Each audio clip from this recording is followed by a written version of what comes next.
प्रत्येका पत्रिकेत मंगळ असतोच. हम्म, हम्म. तो कुठं इथं पडला, इथं पडला, इथं पडला, इथं पडला, इथं पडला. या 5 ठिकाणी कुठेही एका ठिकाणी मंगळ असेल हम्म. तर ती मंगळाची पत्रिका झाली.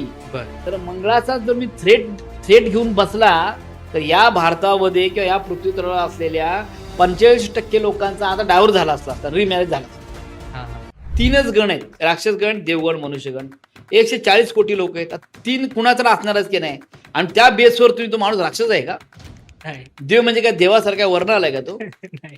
ते योनी दोष आलं, भकुट दोष आलं, की फिल्टर लावून ठेवलेत की तुम्हाला लग्न करता यायचं अवघडच आहे. अवघड. ते सोडा, हे पत्रिकेतले लॉकिंग. परत 6वा गुरु आला, 8वा गुरु आला, 12वा गुरु आला, 4था गुरु आला, 10वा गुरु आला. काय ब्रह्मचर्य राहायचं काय? लग्न करण्यासाठी सगळ्यात पहिली गोष्ट बघितली जाते ती म्हणजे गुण किती जुळत आहेत. 36 पैकी 36 गुण जुळले तरी पण डिवोर्स होतो. तर काय असतं हे गुणमिलन आणि हे किती करेक्ट असतं? हे गुणमिलन जे आहे, यामध्ये काय काय कळत नाही तुम्हाला सांगतो. एक तर मुलं होणार आहे का नाही ते कळत नाही, हम्म, घटस्फोट होणार आहे का नाही कळत नाही, हम्म. वैवाहिक जीवन चांगलं होणार आहे का नाही कळत नाही, लहान वयात मृत्यू होणार आहे का ते कळत नाही, हा. पती पत्नी एकमेकावर आनंदानं राहू शकतील का नाही ते कळत नाही. बर. काय कळते काय त्या चार्टमध्ये? ते पिरॅमिड बिरॅमिड असल्या गोष्टी विश्वास ठेवत नाही, ते टोटली रॉंग आहे. एवढं मोठं इजिप्तमध्ये पिरॅमिड आहे, 5000 वर्षात ती कधी प्रगती झाली नाही. तुमच्या घरात लावून काय उपयोग होणार आहे? आता सगळं बंद झालं. पैसे कमवायचे लोकांनी पैसे कमवून गेले. आता आले रत्नशास्त्र, कुठं काय लोलक बिलक ते चालले, डझन डिफेक्ट. ओके. काहीतरी टेक्निकली काहीतरी असू दे. वास्तुशास्त्र कुणाचं आहे? भारतीय संस्कृतीच आपल्या ऋषीमुनींनी काढलेलं आहे. बरोबर. आता आपल्या ऋषीमुनीने काढल्या वास्तुशास्त्र तुम्ही कलियुगामध्ये पिरॅमिड लावून प्रॉब्लेम सॉल्व्ह करणार का? मग तुम्ही ऋषीमुनीपेक्षा मोठे झाले का? कलियुगामध्ये आपण कुणाकुणाला जास्त जास्त देवता कुठल्या की तुम्हाला प्रोटेक्ट करू शकतात? एक तर कालभैरव. हम्म. कालभैरव आहे साधना, पण तुम्ही करताना कालभैरव 52 टाईपचे कालभैरव आहेत. बर. ते कालभैरव काय ते समजून घ्या. कालभैरवाची उपासना करताना कालभैरव कुठल्या देवीचा आहे? मग 51 पीठ आहेत. अच्छा. मग ते प्रत्येक पीठाला एक एक कालभैरव आहे, वेगळा भैरव आहे. बर. त्यामुळं तो भैरव कोण? सध्या आपण महाराष्ट्रात बघतोय की काय चाललेलं आहे ते नाशिकच्या प्रकरणावरून.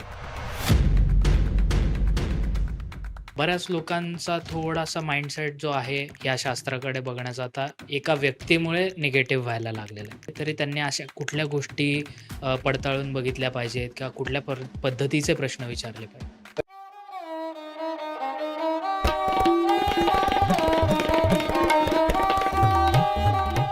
आणि सुरुवातच मला याने करावीशी वाटेल की आम्ही तुमचे भरपूर पॉडकास्ट बघितलेले आहेत.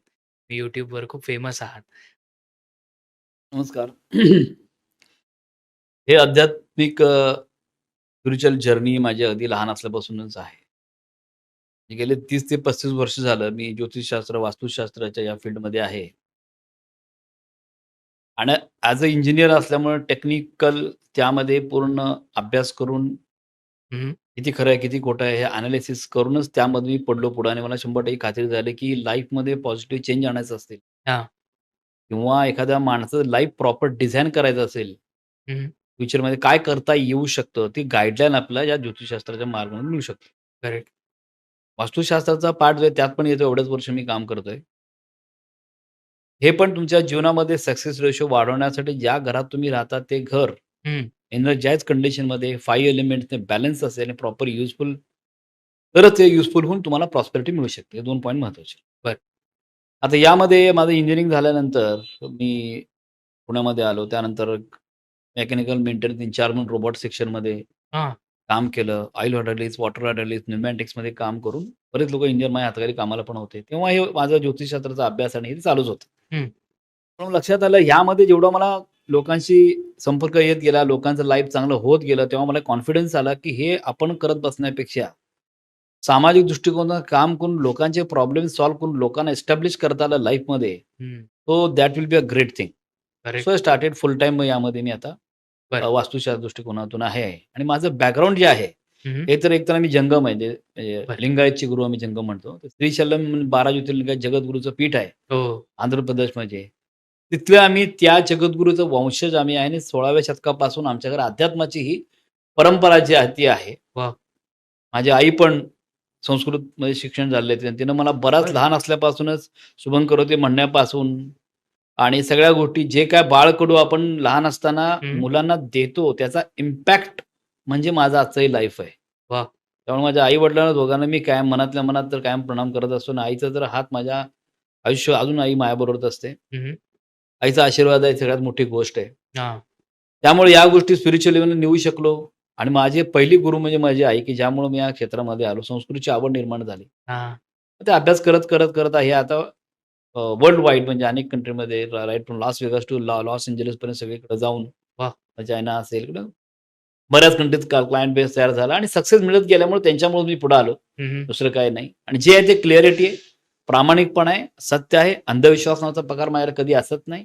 आणि जे आहे ते क्लेरिफिकेशन मी सांगतो आणि डिपेंड्स अपॉन यू. डॉक्टरचं काम करतो. हम्म. औषध घ्यायचं नाही आहे तुमचं पार्ट आहे. Correct. त्यात इंटरव्ह्यू डॉक्टर कधी करत नाही. हा. हा. हे असंच आहे. तुम्ही काय करायचं तुम्ही करू शकता. Depends Okay. Upon you.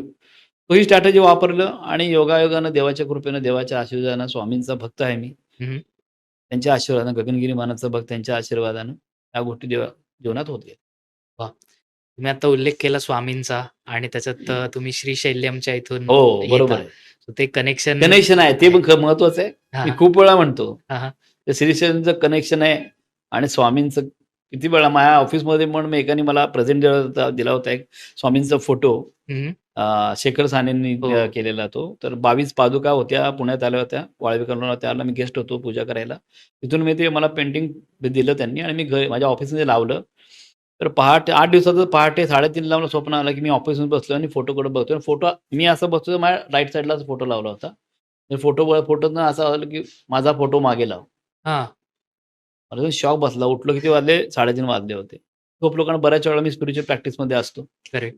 तर काल पण हनुमान जयंती. जयंती होती. काल रात्री 9 वाजल्यापासून पहाटे 3:30 पर्यंत माझा हनुमान चालीसा, वाह! हनुमते नमः हे मंत्र कायम चालू होते. 4:30 ला तर झोपलो मी. तरी जर्नी चालू असते. त्या वेळेला त्या देवाचं करायला लागतं. त्याशिवाय तुमच्याकडे आध्यात्मिक शक्ती येत नाही. त्यामुळे लोकांचं चांगलं करण्याचा मनामध्ये उद्देश जो असतो आणि प्युरिटी आहे, तुमचा देवच तुम्हाला देत असतो आणि ते करायला लावत असतो. स्वामींचा फोटो स्वप्नात आला. दुसऱ्या रात्री झोपलो. परत स्वप्नात आलं, की परत माझा फोटो मागे लाव. त्यावेळेला बघितलं 3:40 ड्रायव्हरला बोललो. सकाळी 7:30 ला उठलो. पहिला महाराजांचा फोटो मागे लावला. माझ्या अंगावर तर काटा येतोय. म्हणजे मला लक्षात आलं, की स्वामींच्या खाली एक ब्रीदवाक्य आहे. भिऊ नको, मी तुझ्या पाठीशी आहे. करेक्ट. आपल्याला बघितलं की असं वाटतं, की भिऊ नको, मी तुझ्या पाठीशी आहे म्हणजे मागं फोटो लाव. असं आपलं जजमेंट नाही लावू शकत. स्वामींचा फोटो मागं कसा लावायचा? बरोबर नाही ना. पण ऍक्च्युअल मला डायरेक्ट तसं संदेश स्वप्नात मिळाला. माझा फोटो आता माझ्या ऑफिसच्या बॅक साईडलाच आहे. अरे वा. ते आहेत माझ्या मागं आणि ते आशीर्वाद देणार. जे काय त्या लोकांना आशीर्वाद देणार तेच आहेत. मी काय फक्त मी ऍज मी मीडिएटर आहे. म्हणजे फक्त ते मला सांगतात किंवा जे काय ज्ञान आहे त्याचा वापर करून पुढच्याला जीवन चांगलं व्हावं हाच एक उद्देश आहे. ते आहे ते आपल्याकडनं करून घेतात. अगदी क्लिअरिटी यामध्ये. सर, तुमची जी एक समजावण्याची शैली आहे, जी तुम्ही एकदम रोखठोकपणे बोलताय, तर सगळ्यांना आवडतेच. सो त्याच्यामुळे मला आता आजच्या पॉडकास्टला सुरुवात करावीशी वाटेल तुमच्या अनुमतीने. तर सगळ्यात आधी ज्यावेळी आपण एखादा मुलगी लग्न करण्यासाठी इच्छुक असतात, त्यात सगळ्यात पहिली गोष्ट बघितली जाते ते म्हणजे गुण किती जुळतायत, काय जुळतायत. तुम्ही असं म्हणता की 36 पैकी 36 गुण जुळले तरी पण डिवोर्स होतो आणि काहींना तर तुम्ही असं सांगितलंय की काही गुण जुळत नसतील तरी तुम्ही करा लग्न. बरोबर. तर काय असतं हे गुणमिलन आणि हे किती करेक्ट असतं? येस. या गुणमिलनाच्या पॉइंटवर मी अनेक टीव्ही चॅनल शो असलेले बाकी ठिकाणी बोललेलोच आहे. आणि that is a real fact आहे ते, की ते नक्कीच असं आहे की माझ्या अभ्यासाप्रमाणे जो गुणमिलनाचा चार्ट पंचांगामध्ये 13 नंबरचा 14 जो आहे त्यामध्ये काय लॉगॅरिथमिक कॅल्क्युलेशन, आम्ही इंजिनिअरिंगला असताना लॉगॅरिथमिक टेबल असतं, लॉग टेबल आहे, त्यावरून आम्ही ते सगळं आम्ही इंजिनिअरिंग प्रॉब्लेम सॉल्व्ह करत होतो. So that is not best option to choose a bride. Okay. कोणी असू दे. पण काय होतं हे चार्टचे एक पान आणले तुम्हाला दाखवतो मी आता. हे एक लॉगॅरिथमिक चार्ट आहे की या चार्टवरच सगळं ते लग्न करायचं का नाही करायचं ठरतं. आता कसं सांगतो मला, मी हे सगळ्यांनी पण सिरियसली हे बघायला पाहिजे की लग्न करताना हे खरंच वापरायला पाहिजे का. आज मी तुम्हाला प्रॅक्टिकलच सांगणार आहे काय प्रॉब्लेम आहे. बरं. तुम्ही ज्योतिषशास्त्र तज्ञ नाहीये, की तुम्हाला कुठल्या राशी आहेत काय नक्षत्र तुम्हाला माहित पण नाहीये. ओके. तर त्या माणसाला पण गुणमेलन इथं ठरवून लग्न करायचं का नाही करायचं हे सांगू शकतो. त्याला ज्योतिष जायची गरज नाही, अशीच पंचांगात प्रोव्हिजन आहे. बरं. यामध्ये हा जो चार्ट आहे, या चार्टमध्ये लॉगॅरिथम या साईडला वरच्या बाजूला वराचे सगळे वर म्हणजे हम्म. नवरा जे नवऱ्याचं मेष राशी वृषभ, सोबत. रास नक्षत्र आहेत. या ठिकाणी वधूचे असे रास नक्षत्र आहेत. बर. जेव्हा आता समजा एखाद्या व्यक्तीचं लग्न करायचंय हम्म. तुमच्या घरात, त्या मुलगा आहे समजा, त्या मुलाचं रास जे आहे ती मकर रास आहे. बरं. आणि मुलीची रास पण मकर रास आहे. बरं. आणि या ठिकाणी मकर रास आणि नक्षत्र जे आहे ते उत्तराषाढ नक्षत्र आहे आणि या ठिकाणी धनिष्ठा नक्षत्र आहे. हम्म. दोन्ही मकर रास आहे. 36 गुण जुळले तुमचे. बर. 36 गुण जुळतात डायरेक्ट. आणि या ठिकाणी हे जे तुम्हाला दाखवतोय हे तुम्ही घरात कधी करू शकता. हे वराचं आणि वधूचं किती कॉम्बिनेशन, किती गुण जुळले लगेच कळतं तुम्हाला. मग तुम्ही काय म्हणू शकता 36 गुण जुळले मग पत्रिका लग्न करायची गरज, लग्न करू शकतो. Yes we can do. आपण पुढे जाऊ शकतो. हा. म्हणजे तुम्ही पण हे डिसाईड करू शकता. बरोबर आहे. हे असं डिसाईड करून डायव्हर्स झालेली पत्रिकाच माझ्यासमोर चार्ट आणलाय मला तुमच्या समोर आज. बर. 36 गुण जुळलेत पण डायव्हर्स ही पत्रिका. दुसरी ओके. पत्रिका आहे जी 28 गुण जुळले लिहिलेले आहे मी. 28 गुण जुळालेत. हे माझ्याकडे एव्हिडन्स आहे. त्यांचं पण इथं हे रास जे आहे ते वृश्चिक रास आणि मीन रास आहे. हा. याच्यामध्ये 28 गुण जुळतात इथे. बर. तरी मग डायव्हर्स चालू आहे, त्यांचा केस चालू आहे आता. ओके. म्हणायचा उद्देश काय मला, की तुम्ही जे गुणमिलनाचा चार्ट आता जर बघितला, ओके, हम्म. त्या चार्ट मध्ये तुम्ही कुठलं नक्षत्र कुठलं रास बघून यू हॅव डिसाइडेड लग्न करायचं का नाही. नाही. तुम्हाला माहिती आहे का तो मुलगा नपुसक आहे का, तुम्हाला माहिती आहे का तो मुलगा ड्रिंक्स घेतो, तुम्हाला माहिती आहे का त्या मुलाचा अपमृत्यू आहे का, तुम्हाला माहिती आहे का 100% घटस्फोटच होणार आहे का, तुम्हाला माहिती आहे का तो रागीट आहे, बर. तुम्हाला माहिती आहे का त्या जीवनामध्ये सक्सेस रेशो खूप कमी आहे, जमीन जमला प्रॉपर्टी घरदार कायचं होणार नाहीये, किंवा आई वडिलांचं काय ते कोर्ट मॅटर होईल काय. तुम्ही काय जजमेंटवर लग्न करणार. तुम्हाला जे मॅच होईल तुम्हाला काहीच कळालं नाही. काहीच मग नाही. तुम्ही कसं काय लग्न करू शकता. अथॉरिटी काय आहे, तुम्ही एवढ्यावरच कसं ठरवू शकता. हम्म. सिम्पल पार्ट मी दरवेळेला सांगत असतो. बर. म्हणून हे गुणमिलन जे आहे, यामध्ये काय काय कळत नाही तुम्हाला सांगतो. एकतर मुलं होणार आहे का नाही ते कळत नाही, हम्म. घटस्फोट होणार आहे का नाही कळत नाही, हम्म. वैवाहिक जीवन चांगलं होणार आहे का नाही कळत नाही, लहान वयात मृत्यू होणार आहे का ते कळत नाही, हा. त्यानंतर संतती होणार आहे का ते कळत नाही, पती पत्नी एकमेकावर आनंदानं राहू शकतील का नाही ते कळत नाही. बर. काय कळते काय त्या चार्टमध्ये. म्हणजे ही अनेक वेळा मी सांगितलंय. म्हणून हा चार्ट बाजूला ठेवा. मग काय करायला पाहिजे. मी चार्ट वापरतच नाही, बर. स्किप केलाय चार्ट. मी काय पत्रिका बघतो डायरेक्ट. ओके. पत्रिका बघूनच पहिला जजमेंट लावतो. एखादा व्यक्ती समजा तुमची पत्रिका तुम्ही घेऊन आला आणि तुम्ही म्हणता मला लग्न करायचंय. हा.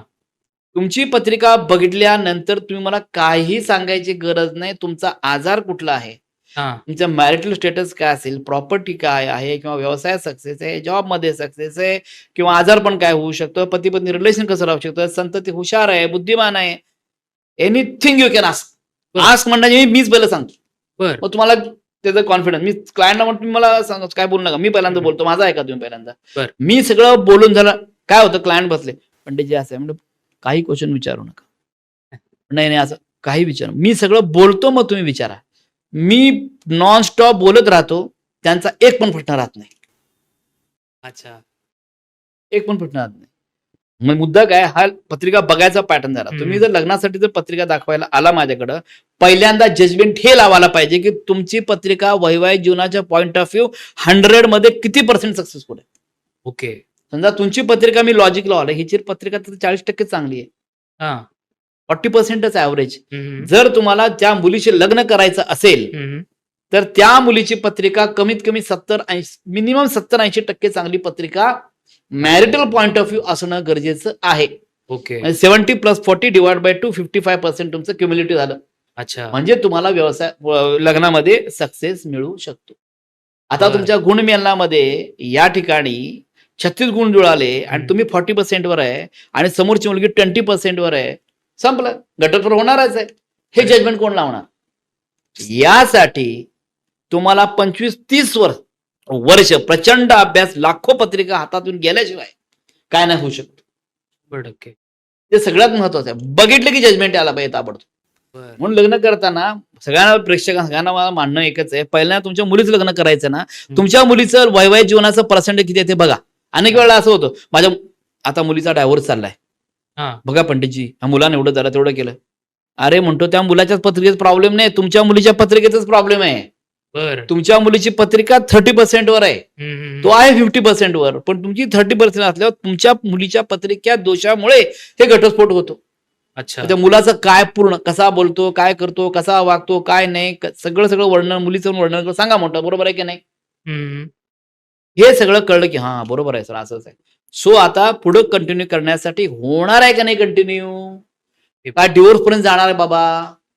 आपण काय रेमेडी देऊन त्याला कंटिन्यू करू शकतो का? ते पण महत्वाचं आहे ना. बरोबर. कारण लग्न तोडणं, घटस्फोट करणं खूप इझी आहे. करेक्ट. परत लग्न कसं करणार? एक तर 2 जीव प्रॉब्लेम येणार. हम्म. आईचा म्हणजे मुलीकडचे आई वडील, मुलाकडचे आई वडील, 3 संसार एका वेळेलाच म्हणजे तीन संसार एका वेळा उद्ध्वस्त होतात. So what is that decision you are taking? Just looking at this simple chart not possible. हे करूच शकत नाही कोणी. म्हणजे ज्योतिषाला लक्षात यायला पाहिजे, एक जर मी फॅमिली घडवतोय आता, हे जर चुकलं माझं, तर 3 लोकांचं आयुष्य उद्ध्वस्त होणार आहे. आणि त्यात मेजर प्रॉब्लेम मुलींना जास्त येतो. पण बिचारी हो. मुलगी आई वडिलांना सोडून त्या तिकडच्या घरात दुसरी जाते. आहे. तिला ओळख नाही, पाळख नाही, काही नसते. इकडं दुःख आहे की आई वडील लांब आहेत माझ्यावरचे. ते प्रेम करायचं अवघड. तिथे गेलं अन्न लोक त्या लगेच काय प्रेम करणार? करेक्ट. सो किती ऍडजस्टमेंट करायची? त्यामुळे जर असं काय पत्रिकेचा घोळ झाला, तर जाणार कोणाकडे मग? कोणाकडे? कारण मुलगा तर जागेचा आहे, जागेवरच आहे ना. हम्म. तिथून मुली आहे ना. मग आई वडिलांचं, मुलांच्या आई वडिलांचं कर्तव्य काय? ही एक मुलगी आहे की ज्या घरातनं आली आहे, आणि ती पण तुमची मुलगीच आहे. Correct. मे बी मागच्या जन्मात ती मुलगी असू शकेल म्हणून तुमच्या घरात आलेली आहे ती. हम्म. तेवढा रिस्पेक्ट द्या, तेवढं प्रेमानं बोला. काय चुकला, लहान आहे, कळत नाही, मॅच्युरिटी नाही आहे, that you have to adjust. त्या दोघांचं भांडण झालं तरी तुम्ही ते ऍडजस्टमेंट करून ते पुढे घेऊन जायला पाहिजे. हम्म. असं गन पॉईंटला पकडून तुम्ही हे असंच वागता असं करू शकत नाही. आणि एंटायर लाईफ बदललेलं आहे त्या बिचारीचं. आता मुलीकडे बोलू, मुलांच्याकडून असं बोलू शकतो. काही वेळा मुलं पण ॲडॅमेंट असतात. माझ बाय आई का म्हणेल ते बस, उठ म्हणजे उठ, बस म्हणजे असं पण होतं. त्यामुळे प्रॉब्लेम येतो. हम्म. दोघांच्याकडं आता म्हणून आपल्याला लग्न करताना काय करायला लागतं की हा मुलगा बायकोवर प्रेम करणार आहे की नाही, अच्छा. त्याला संसाराची आवड आहे की नाही, ते पण बरं. महत्वाचं आहे ना. बरं. आता मला एकटंच राहायचंय, नंतर काय लग्नच करा, आई वडिलांना सांगितलं म्हणून मी लग्न करतो, असं पण असतं. म्हणजे या 30-35 वर्ष एवढे मल्टिपल फॅक्टर बघितलेत मी, भयानक. म्हणजे चांगले पण बघितले, निगेटिव्ह हो. बघितले. अनेक वेळेला गुण, फक्त 0 गुण, 36 गुण नाही, 0 गुण जुळले, मी सांगतो लग्न करून टाका डायरेक्ट. आय एम रिस्पॉन्सिबल, काय काळजी करू नका. कसं होत बरं. नाही बघू. हा. सक्सेस होतच. घटस्फोट झालाय. हम्म. कालच माझ्या 4-5 क्लायंट ठाणे म्हणजे वाशीला एक ऑफिस आहे, त्यावेळेला तिथं पण आले होते. जे मी घटस्फोट झालेले त्यांचं मी लग्न 3 महिन्यात दुसरं लग्न झालं छान. आणि ती लेडीज प्रेग्नंट होती, म्हणून प्रेग्नंट असताना पुढे जाऊन आता काय प्रिकॉशन घ्यायच्या, काय नाही, कुठले मंत्र सांगितले. आई वडिलांना, मुलगी आले, त्यांना सांगितले, खुश झाले. त्यांनी व्हिडिओ पण दिला काल त्यांनी. अरे वा. म्हणजे घटस्फोट झाला होता, दुसरं लग्न केलं, ते पण 3 महिन्यात झालं. They are satisfied. वा. आम्ही आपल्याला व्हिडिओ पण घेऊन ठेवतो. आम्ही काय फोर्स करत नाही. तुमच्या जीवनात सांगताना आम्हाला व्हिडिओ द्या, आणि ते व्हिडिओ मी टीव्हीला दाखवतो, अनेक ठिकाणी दाखवतो. लोक बिंदास दाखवा. आमचं चांगलं झालं नाही तुमच्यामुळे, करेक्ट. मग काय प्रॉब्लेम आहे? आणि ते असे पण नाही, म्हणजे चांगल्या चांगल्या लेवलची लोक आहेत लोक आहे. की ज्यांच्या जीवनात पूर्ण बदल झालेला आहे. मुलं IT सॉफ्टवेअर इंजिनियर, MBA चांगल्या घराण्यातले, चांगलं शिक्षण शिकलेले, असे सगळे माझे जे आहेत त्यांचे पण व्हिडिओ माझ्याकडे आहेत. बरं. मुद्दा काय की लग्न करताना हे तुम्हाला गुणमिलनाचं मला विचारलं, ते बायपास करा आणि डायरेक्ट दोघांची पत्रिका पर्सेंटेज काढा. फॉर एक्झाम्पल तुम्हाला सांगतो मी, 10वी तर सगळे झालेले आहेत. 10वीला गणितात तुम्हाला 100 पैकी 100 पैकी पकडून 90 मार्क पडले, हा. आणि तुम्हाला इंग्लिशमध्ये 20 मार्क पडले. हा. पास होणार का नापास होणार? पास होणार. म्हणजे विषयात म्हणताय की ओव्हरऑल नापास होणार. आता गणितात 90 मार्क पडले, हा. आणि इंग्लिशमध्ये 20 मार्क पडले. ओव्हरऑल 10वीला तुम्ही नापास झाला. कुणामुळे नापास झाला? इंग्लिशमुळे नापास. झाला. गणितामुळे झाला का? नाही. यू कांट ब्लेम गणित. तुम्ही आज म्हणून मला गणितात जास्त मार्क पडलेत, मला पासच करा. इंग्लिशमध्ये कमी पडलेत ना. करेक्ट.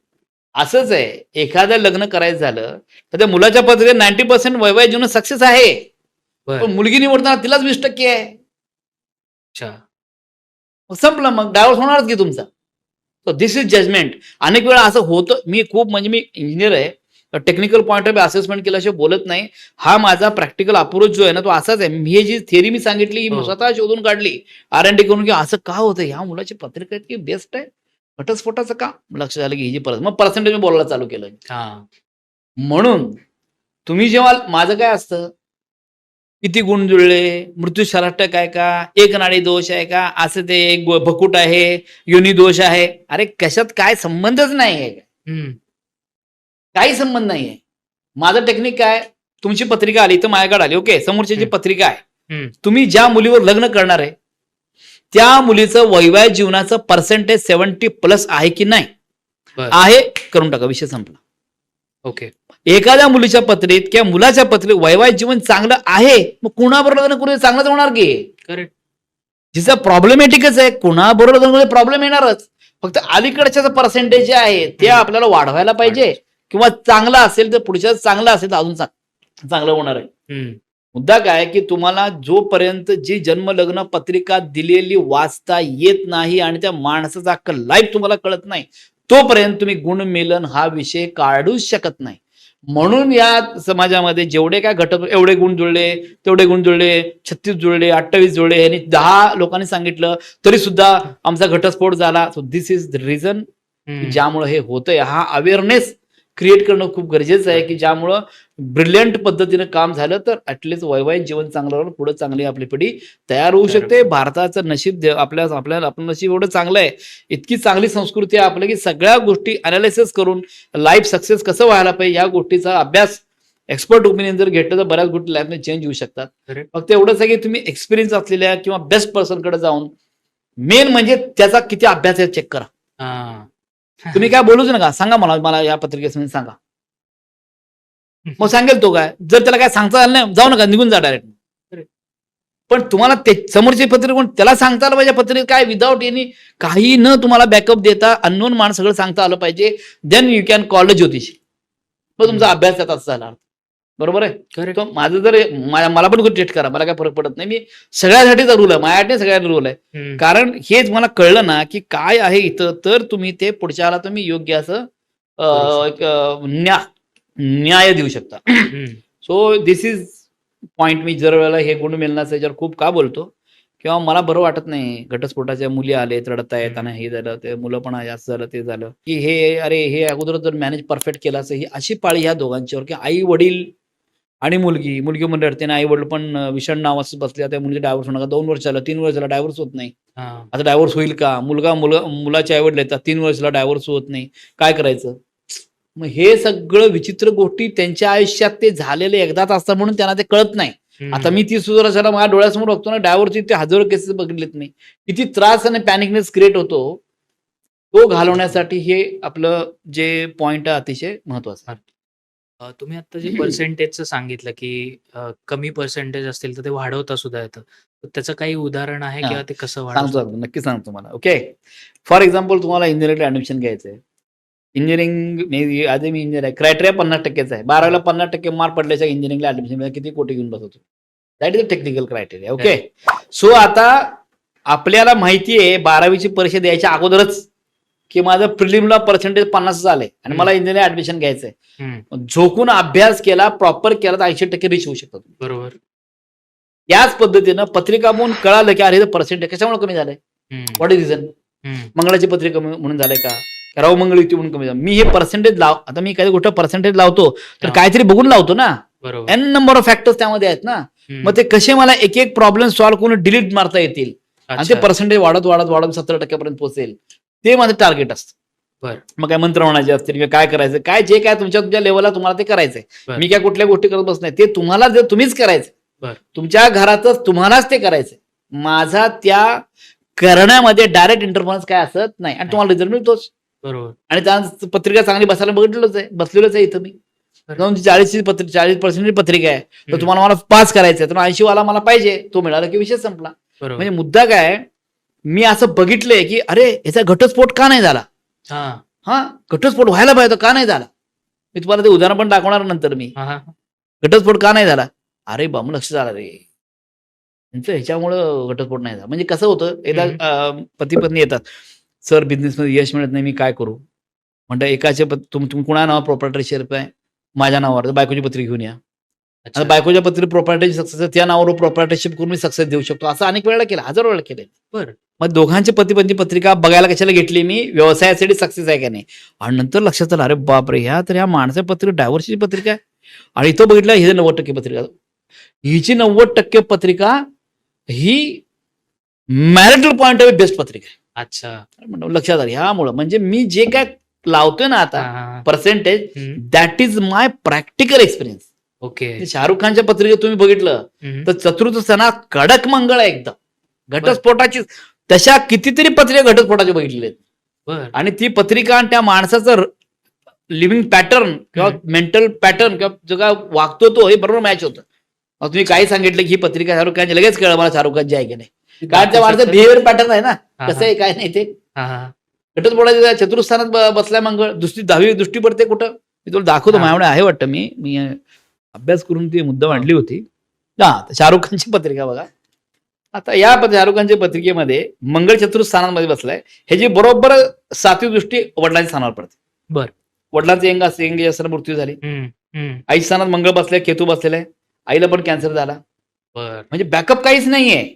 पण जसं गौरीचं एंट्री झाली तशी हळूहळू पिकअप मिळत गेला. कारण या पत्रिकेमध्ये एखाद्या देशाची राणी होण्याचा योग या पत्रिकेत आहे. बर कळलं का? बघा, हा. शुक्र आणि गुरु. शुक्र तुळेचा डायरेक्ट बसलेल्या दशम स्थानात, करिअरच्या स्थानामध्ये. ओके ऑक्टोबर गुरु बरोबर आहे, दृष्टी डायरेक्ट सुखस्थानावरच पडते. ओके म्हणजे किती मोठं ऐश्वर्य संपन्नता पत्रिके तयार झाली. ओके, हम्म. मंगळ केतू बसला, शनी मेषचा, त्याची पण दृष्टी इथं पडते. पण गुरु आणि शुक्र हे दोनच ग्रह इतके मजबूत आहेत की हे सगळं बॅलन्स करायला. म्हणून ह्या व्यक्तीला बॅलन्स करण्यासाठी हा इथं मंगळ आहे, तर इथं गुरु शुक्र इथं असल्यामुळं अल्टिमेटली हे बॅलन्स होऊन वैवाहिक जीवन, जेव्हा जर लग्न झालं ते आतापर्यंत विचार करा, डायव्होर्स झाला नाही, काय नाही, काय नाही. एकदम बेस्ट लाईफ आहे. आणि एकदम व्यवस्थित, दोघं व्यवस्थित आहेत. एकाचा मंगळ आहे, दुसऱ्या मंगळ आहे, तिला मंगळ खूप लाईट मंगळ आहे, जास्त मंगळ नाहीये. हम्म. पण ते सक्सेसफुल कसे झाले. म्हणून असं आहे की एखादी पत्रिका चांगली हम्म. नसेल तर एखाद्या माणसं, म्हणून आपल्या भारतीय संस्कृतीमध्ये स्त्रीला, बायकोला अर्धांगिनी म्हणतात. त्याचा अर्थ लक्षात घेतो. अर्धांगिनी एवढ्यासाठी म्हणतात की एखाद्या बायकोची पत्रिका चांगली असेल, नवऱ्याचं लाईफ पूर्ण एंटायर लाईफ बदलून जातं. वा. समजा एखाद्या पत्रिकेमध्ये लग्न केलेल्या माणसाची पत्रिका खूप चांगली आहे, पण त्या समोरच्या मुलीची पत्रिका जर घटस्फोटाची असेल आणि प्रॉब्लेमॅटिक असेल, then he is going to suffer because of her horoscope. Okay मग नुसतं लग्नाचा प्रश्न नाहीये. हम्म. माझा उद्देश काय की फक्त लग्न करायचं म्हणून लग्न करून काय उपयोग होत नाही. हा you have a best opportunity to change your entire life. Okay 90% माणसाला एंट्री करा, तुमचं लाईफ बदलून टाका. वा. या दृष्टिकोनातून ज्योतिषशास्त्राकडे किंवा लग्नाकडे बघायला पाहिजे. मग सफरिंग नावाचा प्रकार काय राहतच नाही. एवढे पॉइंट आहेत बोलण्यासाठी, तर नवरा बायकोसाठीच बोलतोय मी. बिझनेस आहे, परत मुलं बुद्धिमान होतील का नाही, 90% प्लस मार्क कुठल्या पत्रिकेत दिसतं, हा या स्त्रीला 90% पेक्षा जास्त मार्क पडणारी संतती होते. लगेच कळत, मला लगेच बापरे. कळत. ओके पुन्हा लग्नामध्ये पडणार 80% तर पडणारच. हे गुरु प्रथम स्थानात आहे. लाईफ 80 या वर्षापेक्षा जास्त असणार, आध्यात्मिक असणार, पती सुख चांगला असणार, संत चांगली असणार, अपॉर्च्युनिटी मिळणार, पटपट पटपट या गोष्टी कळायला चालू होत. बर. तर तुमचा तो प्लॅनेटचा स्टडी पाहिजे हम्म. की काय आता जजमेंट. मी एकदा म्हणजे खुश होतो मी चांगली पत्रिका बघितल्यानंतर. हम्म. एखादा माणूस दाखवायला, लग्न करू नको करून काय, मला वाटतं बाबा म्हणतो डोळे दाखवून कर, इतकी चांगली पत्रिका मीच खूप दिवसानं बघतोय. हे काही विचार करू नको, your life is going to change at all. हा आणि लव्ह मॅरेज केली, लव्ह मॅरेज चळ येतं, हम्म. ते आई वडिला कोणालाच माहित नसतं. हा ते मला घाबरत येतं. पंडितजी असं आम्ही तिकडे गेलो होतो, आमच्या घरात सांगितलं, ते काय जुळत नाही म्हणून सांगितलं. 12 गुण जुळतात आणि एक नाडी दोष आहे, हे ते पत्रिका बघतो. इतकी दोन्ही पोरं इतकी चांगले आहेत, स्वभावाने शांत आहे, प्रेमळ आहे. पण दोघांचा स्वभाव एकदम मॅचिंग आहे. एकमेकासाठी बनलेल्या टाईपची पत्रिका बेस्ट आहे. दोघांचं मॅरिट लाईफ बेस्ट आहे. पण डोळे दाखवून लग्न करा तुम्ही. अच्छा तुम्हाला काय प्रॉब्लेम आहे, तुमच्या आईवडिला माझ्याकडे घेऊन मी त्यांच्यासमोर बोलतो. बर. स्ट्रेट सांगतो. दिसतं ना मला इथं. हम्म. किंवा अनेक वेळा आपण असं पण होतंय, आई वडील माझा मुलगा आहे, ह्या मुली असं प्रेम करतो किंवा असं मला कळत नाही, करायचं की नाही करायचं. मला वाटलं नाही, नका करू. तुम्हाला घटस्फोटासाठी कोर्टाच्या पायऱ्या वर करायला लागतील. That will be a problem again. So तो मुलगा मानत नाही. मग कुणाचं आयुष्य मला बर्बाद करायचा माझा संबंध नाहीये. Correct. फक्त माझ्याकडे जो व्यक्ती येतो ते चांगलं व्हायला पाहिजे. That is my intention. अर्थात बरोबर आहे. एखादी पत्रिका चांगली नाही आहे, ठीक आहे, त्याचं चांगलं करण्यात that is also my intention. त्याचं लाईफ चांगलं नको व्हायला. तो असं व्यवस्थित तुमचं न्यूट्रल फेज असेसमेंट करून परफेक्शननं काम करणं जास्त गरजेचं आहे. गरजेचं. तर तुम्ही जसं एक नाडी म्हणालात, त्याप्रमाणे एक गोष्ट आहे ती म्हणजे षडाष्टक योग आहे असं म्हणतात. आणि मग म्हणतात की लग्न झालं नाही पाहिजे. तर याविषयी तुम्ही काय? मला एवढं हसू येतं त्यावर. एक रास दुसऱ्या राशीन 6वी आणि 8वी असेल ना, षडाष्टक म्हणतात, काय त्या गोष्टीला काही व्हॅल्यूच नाहीये. Not at all. म्हणजे माझ्या आई वडिलांचा मृत्यू शहरात आई वडील जिवंत होते, काय एवढी मोठी मुलं झालो, माझा भाऊ लंडनला आहे, मी इथं आहे. पण माझ्या आई वडिलांना एक नाडे दोष होता, आम्ही दोघं झालो व्यवस्थित. माझ्या अख्ख्या फॅमिलीमध्ये एक नाडे दोष असलेले 7-8 आहेत हा. लोक, काही झालेलं नाहीये. काही लोकांनी 4-5 गुणच जुळले आहेत, काही झालेलं नाहीये. म्हणजे लक्षात ठेवा, मृत्यू शराटक माणसाला ते ऐकूनच घाबरून होतो. बाप रे, मृत्यू शराटक म्हणजे लग्नात दोघांपैकी मरणार, असा कोणीही मरत नाही. अच्छा. कोणीही मरत नाही. मला दाखवा, मला 10 पत्रिका दाखवले, 10 लोकांनी मृत्यू शराटानं लग्न केले, 10 मध्ये 4 तर मेलेत. पॉसिबलच नाही, असं झालेलंच नाही. आणि मी आता नाही तुमच्यासमोर बोललो, टीव्ही चॅनल पण बोललेलो आहे मी, याचं होऊ नाही शकत. एक नाडी दोष आहे. अहो, माझ्याकडे जे क्लायंट येतात ना, ते दोघं नवरा बायको, आई वडील मुलाचे, ते माझ्याकडे येतात आणि मला ते पत्रिका, पंडितजी बघा, आता आमच्या मुलीचं, आमचं दोघांचं पण एक नाडी दोष होता आणि तरी आम्ही न विचार करता लग्न केलं. आता आमच्या मुलाची पत्रिका मी दाखवायला आलो. असे की स्वतः मला सांगतात क्लायंट, बर. की आमचं एक नाडी दोष असताना आम्ही लग्न केलं, आम्हाला मुलं होत नाही, आमचं लग्न तुटत होतं, पण आम्ही लग्न केलं. काय नाही, पण आमच्या मुलीची पत्रिका दाखवायला आम्ही आलो. म्हणजे आम्हाला माहिती आहे ते खरं नाही, तुम्ही काय बोलताय ते खरं आहे. So that is my confidence. लोकच मला सांगतात की हे असं झालेल्या गोष्टी आहेत. So that is for that you have to have a best experience, good experience, multiple experience. मग तुम्ही समोरच्या माणसामुळे तुमच्याकडे जजमेंट आहे, स्वतः जजमेंटला म्हणता की बरोबर आहे, मी जे काय करतो ते परफेक्ट. तर हे बघा, एक नाणे दोष मानू नका. राक्षस गण, मनुष्य गण आणि देवगण, बापरे बापरे. बघा, 3च गण आहेत, राक्षस गण, देवगण, मनुष्यगण. 140 कोटी लोक आहेत, 3 कुणाचा असणारच की नाही. आणि त्या बेसवर तुम्ही तो माणूस राक्षस आहे का? देव म्हणजे काय देवासारख्या वर्ण आलाय का तो? हा, मनुष्य म्हणजे काय नाही करत. म्हणजे तुम्ही काहीतरी त्याला असं काही शब्द टाकून दिलेत की त्या मुलगी राक्षस गणाची आहे. अरे, राक्षस काही थोडीच आहे. गुरु प्रथम स्थानामध्ये राक्षस गणाचा काही संबंध येत नाही. तूळ राशीची मुलगी आहे, राक्षस गणाची, एकदम बेस्ट, एकदम पोलाइट असणार आहे. म्हणजे तुम्ही काय वाटतं जजमेंट लावू शकत नाही. असं ते योनी दोष आलं, भकुट दोष आलं, इतके फिल्टर लावून ठेवलेत की तुम्हाला लग्न करता यायचं अवघडच आहे. ते सोडा, हे पत्रिकेतले लॉकिंग, परत 6वा गुरु आला, 8वा गुरु आला, 12वा गुरु आला, 4था गुरु आला, 10वा गुरु आला. काय ब्रह्मचर्य राहायचं काय? काय लॉकिंग होणार तुम्ही? मी असल्या गोष्टी मानत नाही. 6वा गुरु, 8वा गुरु, 12 गुरु, वयाचा 32 वर्ष लग्नाचा विचार करताय तुम्ही. आणि तुम्हाला नेमका आता 12वा गुरु आला, मग 1 वर्ष तुम्हाला पुढे जायला लागेल, 33 क्रॉस होऊन जाणार, मग तुम्हाला ऑप्शन कमी होणार नाही का? 100%. हे मी मान्य करेन. जर 6वा गुरुमध्ये, 12वा आणि 8वा गुरुमध्ये ऍक्च्युअल प्रॉब्लेम झाला आणि ते मल्टिपल प्रॉब्लेम्स आहेत डोळ्यासमोर, तर हरकत नाही ना. तसे काही एव्हिडन्सेस नाहीयेत. माझ्या ठिकाणी किती लोकांना मी 6वा, 8वा, 12वा गुरु असताना लग्न करायला आलो, एकदम चांगलं आहे, काही प्रॉब्लेम नाहीये. प्रॅक्टिकल अप्रोच ना तुम्ही या ज्योतिषशास्त्राचा अभ्यास कधी करणार? बरोबर. त्यामुळं वय लक्षात ठेवा, वयाच्या 35व्या वर्षी 8वा गुरु आहे, आता लग्न करू नका. मुलगा आहे US ला, येणार आहे काहीतरी महिनाभर मध्ये, आणि तुम्ही अख्खं वर्ष घाला. 37 झाला, ऑप्शन कमी, मग डायव्हर्सची बाला लग्न करायची पाळी येते. ह्याला जबाबदार कोण? हे अशा पद्धतीनं पत्रिका बघणार लोक. सो अशा गोष्टी मानू नका. हे एक मोठं रेव्होल्युशन आपण करतोय की ज्यामुळं मुला मुलींचे लग्न होऊ दे, चांगलं वैवाहिक जीवन जगू देत, आई वडिलांचा लोड पण कमी होऊ दे, एखाद्या घरी चांगली सून जाऊ दे, एखाद्या जावई चांगला मिळू दे, आनंदाची गोष्टी चांगलं करायला आपण बसलेलो आहे. बरोबर. So that you have to create a good thing, की ज्यामुळे पुढं जीवनात चांगलं होईल. सर, आता जसं तुम्ही हे सगळे फिल्टर सांगितले ना, तर आजच्या पिढीला असं झालं की या सगळ्या गोष्टींपेक्षा मग जाऊ दे, आपण लिव्ह इन मध्येच राहूया. तर हे लिव्ह इन मध्ये राहणं आजकालच्या लोकांसाठी कितपत धोकादायक ठरू शकतं? मी बोलणार ते माझ्या शास्त्रासंबंधित बोलणार. बरोबर. मुद्दा, लिव्ह इन मध्ये राहा किंवा लव्ह मॅरेज करा, अरेंज मॅरेज करा, काही करा. पॉइंट काय आहे? तुम्ही एखाद्या स्त्रीशी, एक स्त्री आहे म्हणून लग्न करत नाहीये, दॅट विल बी रॉंग. तुम्ही एखादा पुरुष आहे म्हणून स्त्री आहे आणि काय पुरुषावर राहायचं म्हणलं, दॅट इज अ रॉंग. आपण काय जनावर नाही, आपण एक माणसं आहे, आपण विद्वान आहे, आपलं शिक्षण आहे, आपल्या संस्कृती दिली. भारताची संस्कृती जगात सगळी मोठी आहे. म्हणून या युद्धाच्या परिस्थितीत भारत जेवढा नेटानं उभारला, कारण ते संस्कार आपल्या बरोबर आहेत, आपण एकजुटीने राहतो म्हणून नाही. हे जर फॉरेन कल्चर सारखं जर तुम्ही असं लिव्हिंग आणि हे ते, कारण या लग्नाची प्रथाच नाही, त्यांचा काय प्रॉब्लेम आहे? त्यांना संस्कारच नाही ते. बरोबर.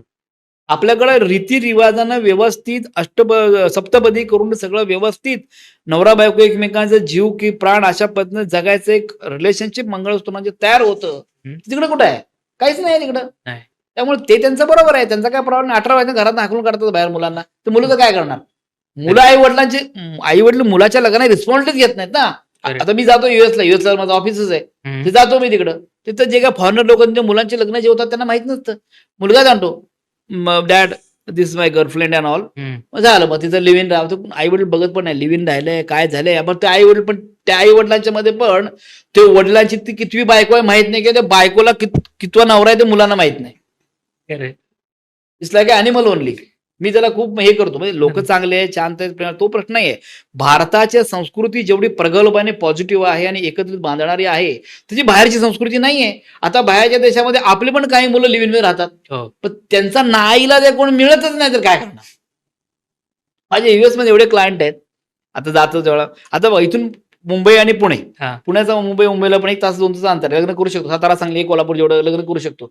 आता प्रॉब्लेम काय येतो, समजा आता न्यूयॉर्कमध्ये एखादा मुलगा आहे आणि त्या मुलाला कॅलिफोर्निया ती मुलगी आवडली, दोघांचं कॉन्व्हर्सेशन चालू आहे, अंतर 7 तासाचं आहे, फ्लाईटचं अंतर 7 तासाचं आहे. आता हा जॉब न्यूयॉर्कवाला सोडणार त्यासाठी का कॅलिफोर्नियावाला सोडून न्यूयॉर्कला येणार. यामुळे बॉस्टनचं एखादी मुलगी आहे आणि त्या ठिकाणी सियाटलला मुलगा आहे, ते कांट डू एनिथिंग, काय नाही करू शकत. फ्लोरिडाचा आहे आणि या साईडला न्यू जर्सीचा आहे, काय नाही करू शकत.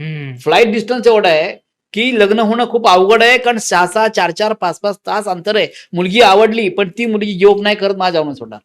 मुलगा म्हणतो मी नाही जॉब सोडणार. आता तुम्ही न्यूयॉर्कमध्ये किती इंडियन मुलीचे लग्न होणार आहे त्यांची, त्यामुळे डिले होतोय. आणि त्या लोकांचं परत हा गोळ 1 नाडी 200 हे सगळं इथं बघत बसणार. मग तुम्हाला कुठलं काय बघताय, आम्ही इथं लाविश राहतो, छान राहतो, इथं छानपैकी लोक राहतात, माझं काम, माझा बिझनेस, माझा पैसा, माझं करिअर हे जास्त मला महत्वाचं आहे. कारण तिकडचे लोक त्याच गोष्टीला महत्व देतात, रिलेशनला काही जास्त महत्वच नाहीये. त्यामुळे लोक तशी होऊन ते लिव्ह राहतात, पटत नाही, नंतर तुटतात ते. जर दोघांच्या पत्रिकेत वैवाहिक जीवनाचा पॉईंट पॉझिटिव्ह असेल, लिव्ह मध्ये सक्सेस मिळू शकतो. अच्छा, मिळणार ना. मग पर्सेंटेजला आहे परत. त्या मुलाचं पण 80% आहे, मुलीचं पण 80% आहे. लिव्ह मध्ये राहतील, लग्न करतील, मुलं बिलं सगळं होईल त्यांना. ओके, तेच राहिल्यानंतर पर्सेंटेजचा प्रॉब्लेम झाला, परत दे विल फेल.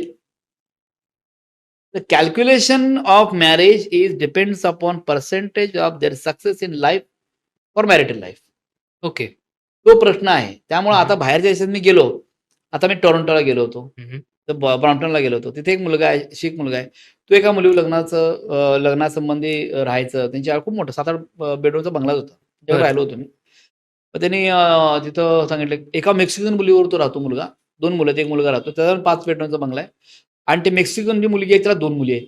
अच्छा, आणि त्याचं लग्न झालं नाही. ह्याचं वय 35 वर्ष आहे, त्या मुलीचं वय पण 34 वर्ष आहे. त्या मुलीला 2 मुलं आहेत, ते लिव्ह इन मध्ये राहतात, ते लग्न करणार आहेत.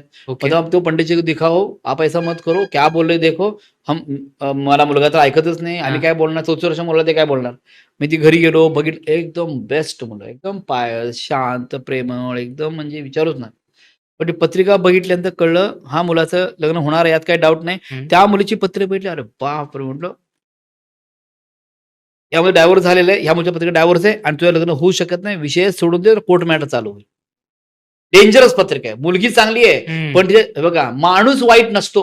ओके, माणूस वाईट नाही, त्या जीवनात होणाऱ्या घटनाची वाट लावून टाकतो. त्यामुळं मी नको म्हणून सांगितलं, त्यांनी ते होल्डवर केलं. मग ते वर्षभर राहिले. आता मागच्या महिन्यात लग्न झालं, ती बाई मेक्सिकन निघून गेली. कारण मेक्सिकन जी बाई होती, तिचा नवरा होता, तो तिला त्रास द्यायला चालू केला. जाऊ, थांब, 4 महिने थांब, गडबड करू नको, तू नंतर प्रॉब्लेम मध्ये येशील, होल्ड कर. मी इथनं परत आलो, माझा कॉन्टॅक्ट चालू होता. मग नंतर तिकडनं नवरा तिचा आला, काय न्यूसेन्स क्रिएट केला, प्रॉब्लेम, कोर्ट मॅटर, परत तिकडचं पोलीस डिपार्टमेंट काय ते झालं, आणि शेवटी ती मुलगी निघून गेली. समजा तिने लग्न केलं असं तर प्रॉब्लेम. सो जजमेंट लावायला पाहिजे की पुढे या व्यक्ती जीवनात काय होणार आहे. अवेअर झाल्यामुळे फायदा झाला ना, त्यांचा आशीर्वाद मला मिळाला ना.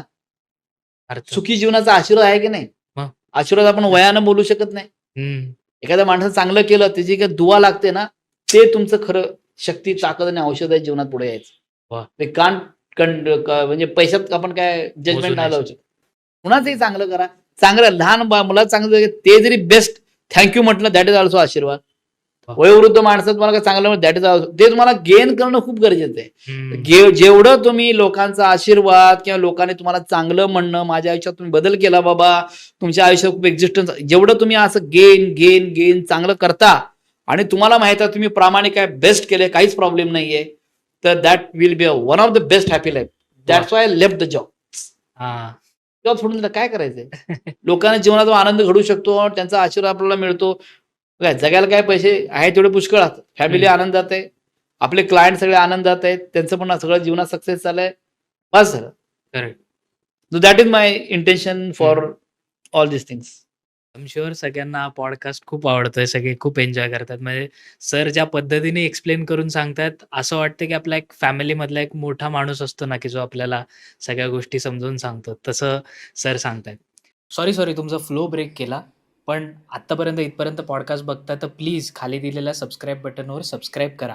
कारण तुम्ही सगळे पॉडकास्ट बघता पण सबस्क्राईब करत नाही. सो प्लीज चॅनलला सबस्क्राईब करा आणि तुमचा पॉडकास्ट आता कंटिन्यू होईल. 3, 2, 1 ॲक्शन. तर मूव्हिंग अहेड, सगळ्यात जगातला महत्त्वाचा कुंडली रिलेटेड, पत्रिके रिलेटेड प्रश्न म्हणजे मंगळ आणि मंगळाची असलेली पत्रिका. हो तर याविषयी तुम्ही काय सांगाल? बघा, मंगळ पत्रिकेत कुठं पडला त्यावर डिपेंड आहे. आता मला मंगळाची पत्रिका दाखवतो, मंगळ कसा असतो ते हा. तुम्हाला आयडिया येईल की मंगळाची पत्रिका म्हणजे काय आहे. म्हणजे लोकांची भीती काय आहे, तो एक मोठे एक थ्रेट आहे लोकांना की मंगळ असेल तर प्रॉब्लेम येतो. हे बघा, हे तुम्हाला चार्ट दाखवतो. आपल्या पत्रिकेत 12 स्थानं वेगवेगळी असतात. त्यामध्ये मंगळ हा एकच ग्रह प्रत्येक माणसाचा असतो. आता या ठिकाणी 1, 2, 3, 4, 5 5 मंगळ नाही येथे. म्हणजे एखादा मंगळ या 12च्या 12 स्थानामध्ये जर मंगळ इथं आला तर मंगळाची पत्रिका असते. बरं. हाच मंगळ इथं आला मंगळाची पत्रिका. बरं. हाच मंगळ इथं आला मंगळाची पत्रिका. हाच मंगळ इथं आला मंगळाची पत्रिका. हाच मंगळ इथं आला मंगळाची पत्रिका. म्हणजे एकच मंगळ या ठिकाणी प्रत्येका पत्रिकेत मंगळ असतोच. तो कुठं इथं पडला, इथं पडला, इथं पडला, इथं पडला, इथं पडला. या 5 ठिकाणी कुठेही एका ठिकाणी मंगळ असेल तर ती मंगळाची पत्रिका झाली. बर. आता 12 स्थानामध्ये 5 स्थानामध्ये मंगळाची पत्रिका होते. म्हणजे 40 to 45% लोकांना जगात मंगळ आहेच आहे. जर मंगळाचा जर मी थ्रेट घेऊन बसला तर या भारतामध्ये किंवा या पृथ्वी तळावर असलेल्या 45% लोकांचा आता डायव्हर्स झाला असता, रिमॅरेज झाला असता.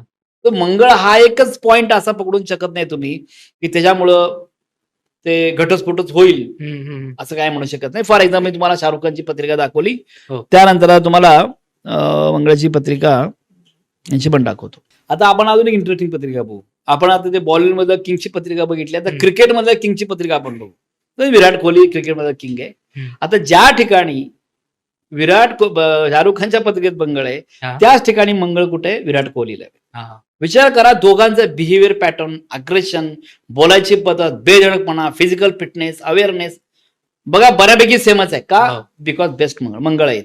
पण ह्या मंगळावर शुक्र आणि चंद्र या 2 ग्रहाचे इथं डायरेक्ट डिफेक्ट झाल्यामुळं तेवढा हायर आई वडिलांचा लॉस करणे हे असा मंगळ इथं राहिला नाहीये. कारण शुक्र आणि चंद्र या ठिकाणी आहे. मात्र अग्रेशन तुम्ही बघता, टीव्हीला बघता, कसं बोलतो किंवा अंगावर धावून जातो किंवा त्याला लक्षात नाही की आपण काय करतोय चिडल्यानंतर. सो हा मंगळाचा बिहेवियर पाहिजे. ड्रायव्हर झाला पाहिजे, नाही झाला.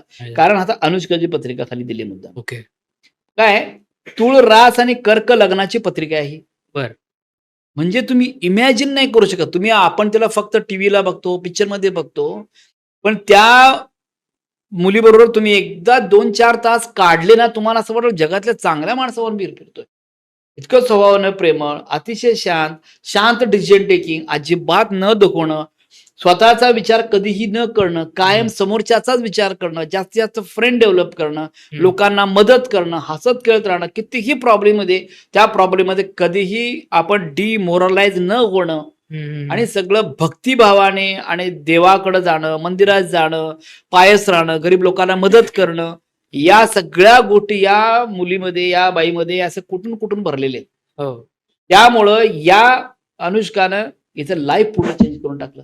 तुम्ही बघा आता ते कुठल्याही मंदिरात जाऊन दर्शन घे किंवा अनेक ठिकाणी जातात, त्या मंदिर महादेवाचं बघितलं आपण, त्या ठिकाणी वाराणसीला गेले होते दोघं मिळून वगैरे. So you can feel the change. पूर्वी काय नव्हतं असं, हे आल्यानंतर झालं. म्हणजे मंगळ एखाद्याला असेल, पुढच्याला मंगळ नसेल तरी काय प्रॉब्लेम येतो असं नाही. Again I am telling about the percentage. This percentage 90%. अनुष्काची पत्रिका 90% वर गेली. याची पत्रिका 40% वर आहे. शाहरुख खानची 30% वर आहे. परत तिची 90% पत्रिका आहे. म्हणजे judgement should be like that, की तुम्ही हे जजमेंट करून त्या गोष्टी बघणं गरजेचं. मग मंगळाची पत्रिका असं मंगळ असायलाच पाहिजे असं काही नाहीये. एखादा मंगळ कडक मंगळ, दुसरा नॉन मंगलिक जरी असेल तरी सुद्धा ते सक्सेस होईल. पण एखादा माणूस कडक मंगळाची पत्रिका आहे, माझं वैवाहिक जीवन जे आहे ते 80% पॉझिटिव्ह आहे आणि समोरच्या पत्रिकेला मंगळ नाही आहे, पण तिला 20%च पत्रिका चांगली आहे, तरी घटस्फोट होऊ शकतो. पर्सेंटेज बोलणार ना आपण, मंगळामुळेच काय होत नाही. आता मंगळामुळे काही डेंजरस पत्रिका पण दाखवते की मंगळामुळे प्रॉब्लेम काय झाले ते हा. आपल्याला ते पण जरा कळणं गरजेचं आहे. जर पॉझिटिव्ह दाखवलं मंगळ लग्न वैवाहिक जीवन चांगलं झालं समोरच्या व्यक्तीमुळं, हम्म. तसं तसेच मंगळ पण घटस्फोट कसे झाले हे पण तुम्हाला मी उदाहरण दाखवतो. ओके. हा, आता पहिलं घेतो मी अभिनेत्री रेखा. आपल्या रेखा जे आहेत वर्ल्ड फेमस हो. आणि जुन्या आपल्या अभिनेत्री. ओके, त्यांच्या पत्रिका प्रथम स्थानात मंगळ आहे, इथं राहू आहे आणि इथं केतू आहे. फिनिश. अच्छा. कोणाच्याही पत्रिकेचा मंगळ राहू केतू असेल घटस्फोट होणार, परत लग्न होऊ शकत नाही. मल्टिपल लग्न होईल पण टिकत कधीच नाही.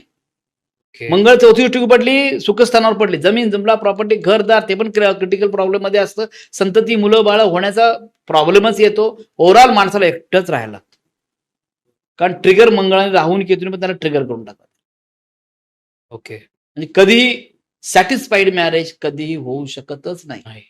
हे आता हे पर्सेंट किती? हे 10% लावलं मी डायरेक्ट. अच्छा. कुणी अशी पत्रिका 10% आणि संपलंच. आता अजून एक पत्रिका तुम्हाला दाखवतो.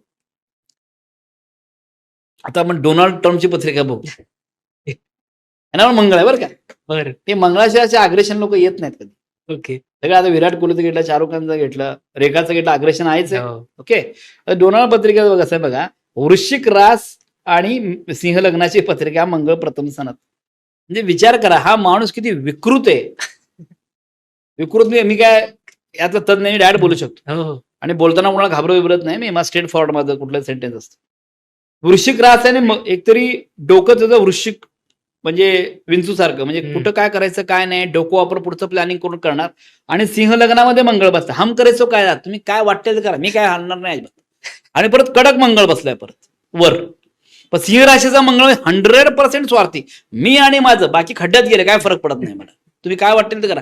म्हणजे ही पॉलिसी आहे आतापर्यंतची. आता या युद्धाच्या म्हणून सांगत नाही, हा. पूर्वी पण मी हे दाखवलेलं आहे ही पत्रिका, की अशा पद्धतीनं हे गडबड आहे की या माणसाला जगातला कुठलाही माणूस बदलू शकत नाही. नाही. Not possible at all. तो स्वतःचाच हे का, त्याला जे काय पाहिजे तेच तो करणार. अख्खं जग खड्ड्यात जाऊ दे, घरातले खड्ड्यात जाऊ दे, काय वाटेल ते होऊ दे. मी जिथं जाईल त्या लोकांनी मला नतमस्तक व्हायला पाहिजे, बाहेर पडेल लोटांगण गाठलं पाहिजे, मला ह्या जगाचा पृथ्वीचा राजा म्हटलं पाहिजे. हे डोक्यात बरं. त्या खड्ड्यात जाऊन जीव जायची पाळी आली तर हेका जो आहे ना, ते म्हणत आपल्या मराठीत एक म्हण आहे, हम्म.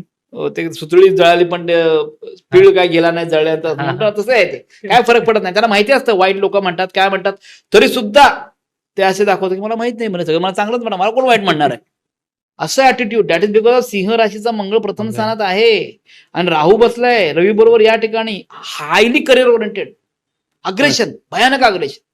प्रॉपर्टीमध्ये हे ते प्रॉब्लेम ते येणारच आहे, येतात, यात काही डाऊटच नाहीये. ओके, या माणसात 2 लग्न 3 लग्न झाले या माणसाचे, कारण मंगळ प्रथम स्थानात.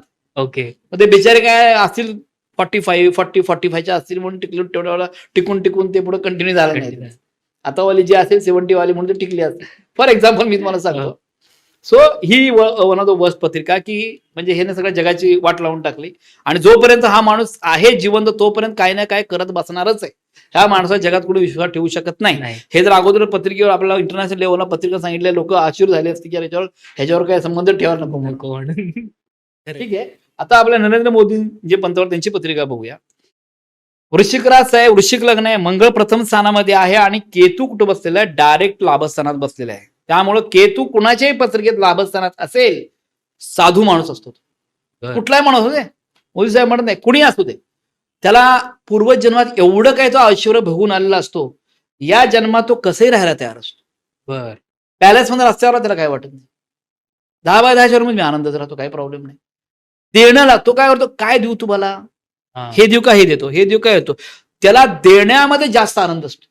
ओके. केतू इथं असलेल्या कुठल्याही माणसाला बघा, त्याला असं कधी असत नाही मला पाहिजे पाहिजे पाहिजे पाहिजे असं नसतं. इथं राहू असेल आणि इथं उलट असतं, मला पाहिजे पाहिजे पाहिजे पाहिजे. अच्छा. इथं केतू आला, हे लाभस्थान आहे ना, लाभाचं स्थान आहे, सगळे लाभ पूर्वजन्मात मिळाले त्याला. आता केतू दुसऱ्यांना देणं लागतो आणि सगळ्यात इथं केतू असला माणूस आध्यात्मिकच असतो, हायली स्पिरिच्युअल. जन्म स्पिरिच्युअलिटी झालेला असतो, लोकांचं सर्विंग करण्यासाठी, as a service for people असा जन्माला आलेला माणूस आहे. पण मंगळ जरी असेल तर ते त्यांच्या जीवनामध्ये आनंदात आहेत, कारण त्यांना इथं केतू बसलेला असल्यामुळे. आता इथं शुक्र शनी असल्यामुळे मंगळाचा इफेक्ट या ठिकाणी जास्त होत नाही. करिअर बाकी बऱ्याच गोष्टी आहेत, ओके. सुखस्थानात गुरु माझा तो पण चांगला आहे. म्हणजे इथं सुखस्थानात गुरु बसलेला आहे, इथं शुक्र शनी बसलेला आहे. त्यामुळे इथं जरी मंगळ असेल तरी ह्यांचा इम्पॅक्ट जास्त होत नाही, कायम सक्सेसफुल राहतात. हम्म. मेन म्हणजे इथं बसलेला रवी आहे, हा. रवी बुध आदित्य योग आहे. आणि रवी आला लाभात एकदा की हायर लेवलची पत्रिका झाली तुमची, ओके. म्हणजे 10वी नापास असू दे. रवी आलं की कळतं पत्रिका लेवल अप झाली. आज या माणसाकडे काही नाही आहे, पण हा नंतर राजकीय क्षेत्रात वर जाणारच आहे. बरं. तर त्या लोकांना माहित पण नसतं. त्यांना अगोदर गाईडलाईन मिळाला की तो राजकीय वर जाऊ शकतो बरं का, तर हम्म. अगोदर आपण ग्रूम करू शकतो. ओके. म्हणजे आपण एकदा वेगळा पॉडकास्ट घेऊ, करिअर हो. किंवा शिक्षण किंवा बिझनेस किंवा काय Business केलं पाहिजे, हा perspective. वेगळा पॉडकास्ट घेऊ. त्यात तुम्हाला समजवेल. चालेल. शॉर्ट मध्ये समजवलं. हम्म. मंगळ इथं आहे, पण ट्रम्पच्या पत्रिके इथं केतू, मंगळ, राहू हे हम्म. सगळे वाईट ग्रह आले की ज्यामुळं तुझं जीवन सगळं असं सगळ्या लोकांना त्रास. हा. हा माणूस एक मोठा आधारवड असलेला सगळ्या आपल्या भारताला नाही, सगळ्या जगाला एकत्र आणण्याचा प्रयत्न करण्याची ताकद ह्या चंद्र मंगळाच्या युतीमुळे. ओके. आणि ते कुठल्याही गोष्टीला घाबरतच नाही. बर. समोर उभे बंदुकीमध्ये काय घाबरणार नाहीत. त्याच्या डोळ्याकडून माणूस घाबरून जाईल. खरंय.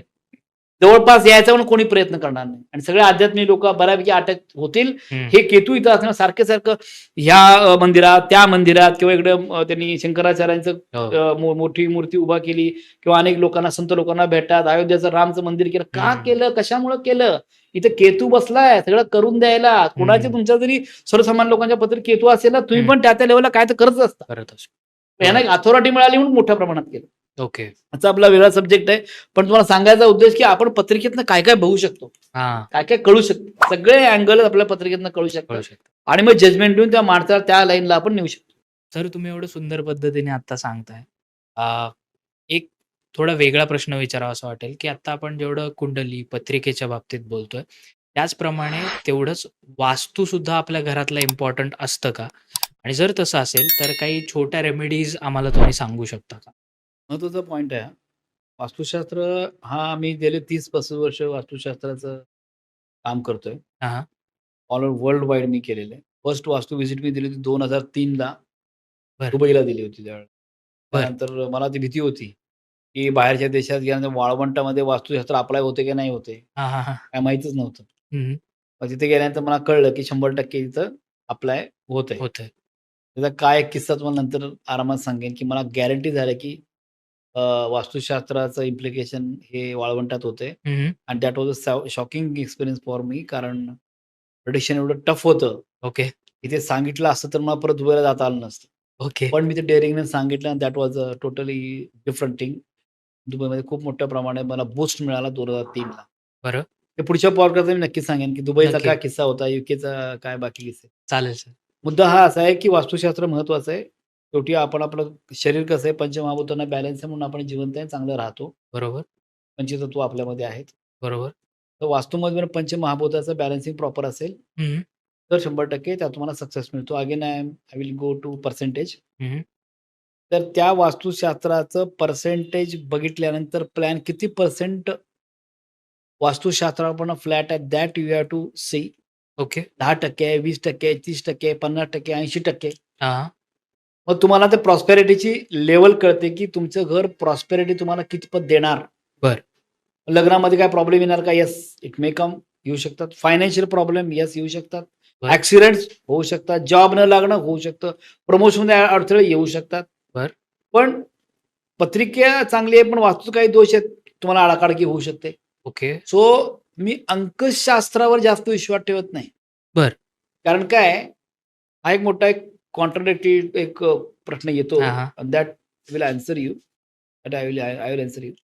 समजा एखाद्या माणसाच्या घराच्या नैऋत्येला अंडरग्राऊंड टँक आहे आणि तुम्ही न्यूमरॉलॉजीचं अक्षर काय वाटते ते बदला, काहीही फरक पडणार नाही, खड्ड्यात जाणारच आहेत. बर. ओके. ओके. पत्रिकेमध्ये तुम्हाला स्पष्ट कळतं की व्यवसायात यश नाही, हे मी डॅम शुअर सांगू शकतो. बघितल्या विदिन 2 सेकंड्स मध्ये यश आहे की नाही, हम्म. Yes or no. इथं नाहीये आणि तुम्ही अंकशास्त्रामध्ये काय वाटेल ते बदला, यश नाही मिळू शकत. अच्छा. तो I will give only 5% to that numerology. बर. न्यूमरॉलॉजी अर्थ काय, आज तो सब्जेक्ट नाही पण तुम्हाला सांगतो तो हो. वेगळा आपण प्रोग्राम घेऊ त्याचा. म्हणजे न्यूमरॉलॉजी ज्याचा जन्म झालाय त्याला अंकशास्त्राचा काय उपयोग नाही. पत्रिका तयार झाली ना तुमची, करेक्ट. पत्रिका तयार झाली, अंकशास्त्र करून मी काय करणार आहे. सो ज्याचा जन्म झालेला नाही, तुमचं ब्रँडचं नाव द्यायचंय, हम्म. हॉटेलला नाव द्यायचंय, घराला नाव द्यायचंय, ओके. तुमचं काहीतरी एक कंपनी आहे, त्या कंपनीला नाव द्यायचं, बॉन्ड झालेलंच नाही, पत्रिका तयार नाही. ओके. सो न्युमरॉलॉजी अंकशास्त्र तिथं तुमचं वापरून तुमच्या अंकाबरोबर ते वापरू शकतो. बरं. तर माझा जन्मतारीख 24 आहे. फ्रायडेचा जन्म 24च जन्मतारीख. तो जी म्हणजे कंपन्या काढल्या ते मी 24 नंबरच्या रिगार्डिंग काढलेत. अच्छा. So that resonance effect that you can use. हम्म. अंकशास्त्र झालं. हम्म. आता मी वास्तुशास्त्र येतो. वास्तुशास्त्र पण घर चांगलं असणं गरजेचं आहे. हो. 50% वर पाहिजे तरच सक्सेस मिळेल. बरं. लग्नामध्ये अडथळे जे येतात ते टॉयलेट बाथरूम चुकीच्या ठिकाणी असेल, पैशाचं कपाट चुकीच्या ठिकाणी आहे. हम्म. प्रॉब्लेम आहे पैसे गोळा होऊ शकत नाहीत. हम्म. नैऋत्यलाच एंट्री आहे, तुमच्या साऊथ वेस्टला एंट्री आहे, कुठलंच काम होणार, लग्न पण ठरणार नाही, अडचणी येतील. हम्म. तुमचं घर ठरवतं की तुम्हाला कुठल्या घराची मुलगी घरात आणायची आहे, या कुठल्या वास्तूमध्ये किती पर्सेंटेज चांगली असलेली व्यक्ती कुठल्या घरातून आहे, हे तुमचं घर पण बऱ्याच वेळा डिसाईड करतं. अच्छा. म्हणून त्याचा पर्सेंटेज वाढण्यासाठी वास्तूचे प्रोडक्ट मी काढले. बरं. ते पिरॅमिड असल्या गोष्टी विश्वास ठेवत नाही, ते टोटली रॉंग आहे. हम्म. 2005 पासून सांगत होतो, सगळ्या चॅनलला पण बोललेलं आहे. That is totally wrong. कारण ते एवढं मोठं इजिप्तमध्ये पिरॅमिड आहे, 5,000 वर्षात ती कधी प्रगती झाली नाही. तुमच्या घरात लावून काय उपयोग होणार आहे? थडग्यासाठी वापरले सगळे ते. काय कारण असताना आपल्या घरात थडगे लावतो. एवढे देवी देवता आपल्याकडे असं थडगे लावायची काय गरज आहे? खरं. इफेक्ट म्हणून आलेलाच नाही. मला किती लोक येतात. हम्म. आता सगळं बंद झालं. पैसे कमवायचे लोकांनी पैसे कमवून गेले आता. हा. आता आले रत्नशास्त्र, कुठं काय लोलक बिलक ते चालले, डझन इफेक्ट. ओके. काहीतरी टेक्निकल ते काहीतरी असू दे. वास्तुशास्त्र कुणाचं आहे? भारतीय संस्कृतीचं. बरोबर. आपल्या ऋषीमुनींनी काढलेलं आहे. बरोबर. आता आपल्या ऋषीमुनीने काढल्या वास्तुशास्त्र तुम्ही कलियुगामध्ये पिरॅमिड लावून प्रॉब्लेम सॉल्व्ह करणार का? मग तुम्ही ऋषीमुनीपेक्षा मोठे झाले का? नाही. हे आपल्या इंडियन लोकांना डायजेस्ट व्हायला पाहिजे ना. बरोबर. That is the point. आपण आपल्या कल्चरकडे डिटेल न बघता दुसरं कल्चर अप्लाय करायला जातो. आपण किती जबरदस्त आहे ते बघत नाही. हम्म. वास्तुशास्त्रामध्ये मी जे काय प्रोडक्ट काढले ते सगळे कॉपीरायटेड आहेत. Delhi government of India, Delhi government copyrighted आहेत. No one can copy it. Hmm. Design registered आहेत. हम्म. सगळे प्रोडक्ट पाईन वूड मध्ये माझे आहेत. देवदार वृक्षातले त्याला कुठे अस्वच्छपणा किंवा काय त्याला होत नाही. हलके वा. फुलके आहेत. हम्म. मिनिमम 50-100 वर्ष राहतील असे प्रोडक्ट आहेत. हम्म. हे सगळ्याचं जे बायोफिल्ड अनालिसिस जे आहे हे सगळं लंडनच्या लॅबमध्ये केलेलं आहे. त्याचं सर्टिफिकेशन माझ्याकडे आहे. बरं. ह्याचं इनॉग्रेशन मी अमेरिकेत 2015ला लॉस एंजेलिसमध्ये त्या ठिकाणच्या मिनिस्टरकडनं केले. तुम्हाला माझ्या वेबसाईटला बघायला मिळेल. बरं. आणि आता 2014 ते आता 2026 पर्यंत सगळ्या लोकांना पॉझिटिव्ह इफेक्ट आहेत. जे 2014ला घेतले पुढे अजून त्यांच्या घरात ते उपयोगी करतात. ऍज इट इज इंटॅक्ट आहे, त्याला काही झालेलं नाही. वा. म्हणजे पाईनवूडला कीड लागत नाही. हम्म. ते 5-5 हजार वर्षापूर्वी काय होत नाही. म्हणजे आता चायनामध्ये वगैरे बघितलं तुम्ही, हिमालयाचे जे घरं आहेत हम्म. चायनामध्ये ते 2.5 वर्ष 1000 वर्षापूर्वीचे ते पाईनवूडचे, त्याला काही झालेलं नाही. हम्म. हम्म. हम्म. आपण ते बोटीमध्ये जे काय मोठमोठे मशिनरी आणतात हम्म. समुद्रामधून हो. ते सगळं पाईनवूड असतं. हम्म. पाण्यानं काय होत नाही. समुद्राच्या पाण्यात भिजलं तरी काय होत नाही. Correct. माझा उद्देश काय होता की शुद्ध चांगलं पवित्र लाकूड वापरलं पाहिजे माझ्या प्रोडक्टला. Correct. माझे प्रोडक्ट 24 काढलेत मी, गायत्री मंत्र आधारित काढलेत. वा. हे सगळ्या वेगळ्या पॉडकास्ट आपण बघू. त्यावेळेला तुम्हाला प्रत्येक प्रोडक्टचा काय इम्पॅक्ट आहे तुम्हाला सांगेन. फॉर एक्झाम्पल लग्ना दृष्टिकोन माझ्याकडे मागे प्रोडक्ट आहे तुम्हाला दाखवतो. गणपती आहे, हम्म. रक्तवर्णी गणपती आहे. बरं. त्या ठिकाणी 2 यंत्र आहे. 2 यंत्राचं किरण फोटोग्राफी केली आहे. त्याचं व्यवस्थित ओरा लेवल घरासमोर पडतो. वाईट शक्ती घरामध्ये येऊ शकत नाही. पॉझिटिव्ह एनर्जी पडते. आणि जो माझा गणपती आहे, ओम गंग गणपती नमः, तो मंत्र त्या ठिकाणी बीज मंत्र दिले लोकांनी डोक्याला स्कॅन करून ते ऑटोमॅटिकली डोक्यात बसलं पाहिजे. त्याबरोबर गणपती महा 3 डोळ्याचा आहे. अच्छा. तुम्ही म्हणा मग गणपती 3 डोळे का? आता गणपतीला 3च डोळे आहेत, 2 डोळे नाहीच आहेत. बरं. तुम्ही म्हणाल असं कसं काय, पंडित नेऊन शोध लावला. हा. पण आपण आपल्या आरतीमध्ये म्हणतो ना, सरळ सोंड वक्र तुंड त्रिनयन. हम्म. आपण म्हणतो पण इम्प्लिमेंट करत नाही. नाही. तो दॅट करेक्शन आय डिड. त्या ओके. ठिकाणी गणपती आहे. आता घराजवळ गणपती लावला, शुभ कार्य मंगल कार्यासाठी गणपती मला महत्वाचा आहे. Correct. त्यानंतर इच्छापूर्ती खूप विश बॉक्स आहे माझ्याकडे. बरं. त्यामध्ये इच्छा लिहिल्यानंतर त्या पूर्ण होतात. सगळ्या जगामध्ये ते गेलेले प्रोडक्ट कॉपीरायटेड प्रोडक्ट आहे. बरं. आतमध्ये यंत्र आहेत. ते पण घरामध्ये तुम्हाला वायव्य कोपऱ्यातच वापरायचे, ज्यामुळे इफेक्ट येईल. त्याची पोझिशनिंग, त्याचे मंत्र, त्यात कसं लिहायचं, हे सगळं टेक्निकॅलिटी आहे. बरं. ते तुम्ही वापरू शकता. आता बालाजी पण आहे घरामध्ये फायनान्शियल प्रॉस्पेरिटी येण्यासाठी. वा. उत्पत्ती स्थिती लय, उत्पत्ती ब्रह्मदेव करतो, स्थिती पालनपोषण विष्णू करतो, लय संहार महादेव करतो. पालनपोषणाचा कारक कोण आहे? विष्णू आहे. विष्णू. विष्णूच्या घरात जागाच नाही, पैसे येणार कुठून? सर्वात समोर विष्णू येऊ दे, हम्म. आठवडले पैसा येईल. सगळ्यात जगात श्रीमंत देव कोण आहे भारतामध्ये? टॉप नंबरला 1 विष्णू, बालाजी आहे. हम्म. तिथे गेला माणूस आठवडली फायनान्शियल क्रायसिस बाहेर पडतो. सगळ्या जगाला माहिती आहे. Correct. आपल्या घरात का नाही? जे काय वास्तुशास्त्राचे प्रोडक्ट मी गायत्री मंत्रावर आधारित काढलेले आहेत, हे 24ची लिस्ट या ठिकाणी तुम्ही बघू शकता. आणि तत्सवितुरण्यम भर्गो देवस्य धीमहि धियो यो नः प्रचोदयात असे 24 गायत्री मंत्राचे अक्षर. त्या 24 अक्षरांच्या मध्ये त्याचे वेगवेगळे देवता आहेत आणि त्या देवतावाला वेगवेगळी शक्ती आहे. त्यामुळे प्रत्येक प्रोडक्टच्या मागं, म्हणजे गणेश माझं प्रोडक्ट आहे विघ्नहर, आता बघितलं तुम्ही, त्याचं नाव आहे तत् विघ्नहरा. त्या मागं शक्ती आहे ती म्हणजे यशशक्ती.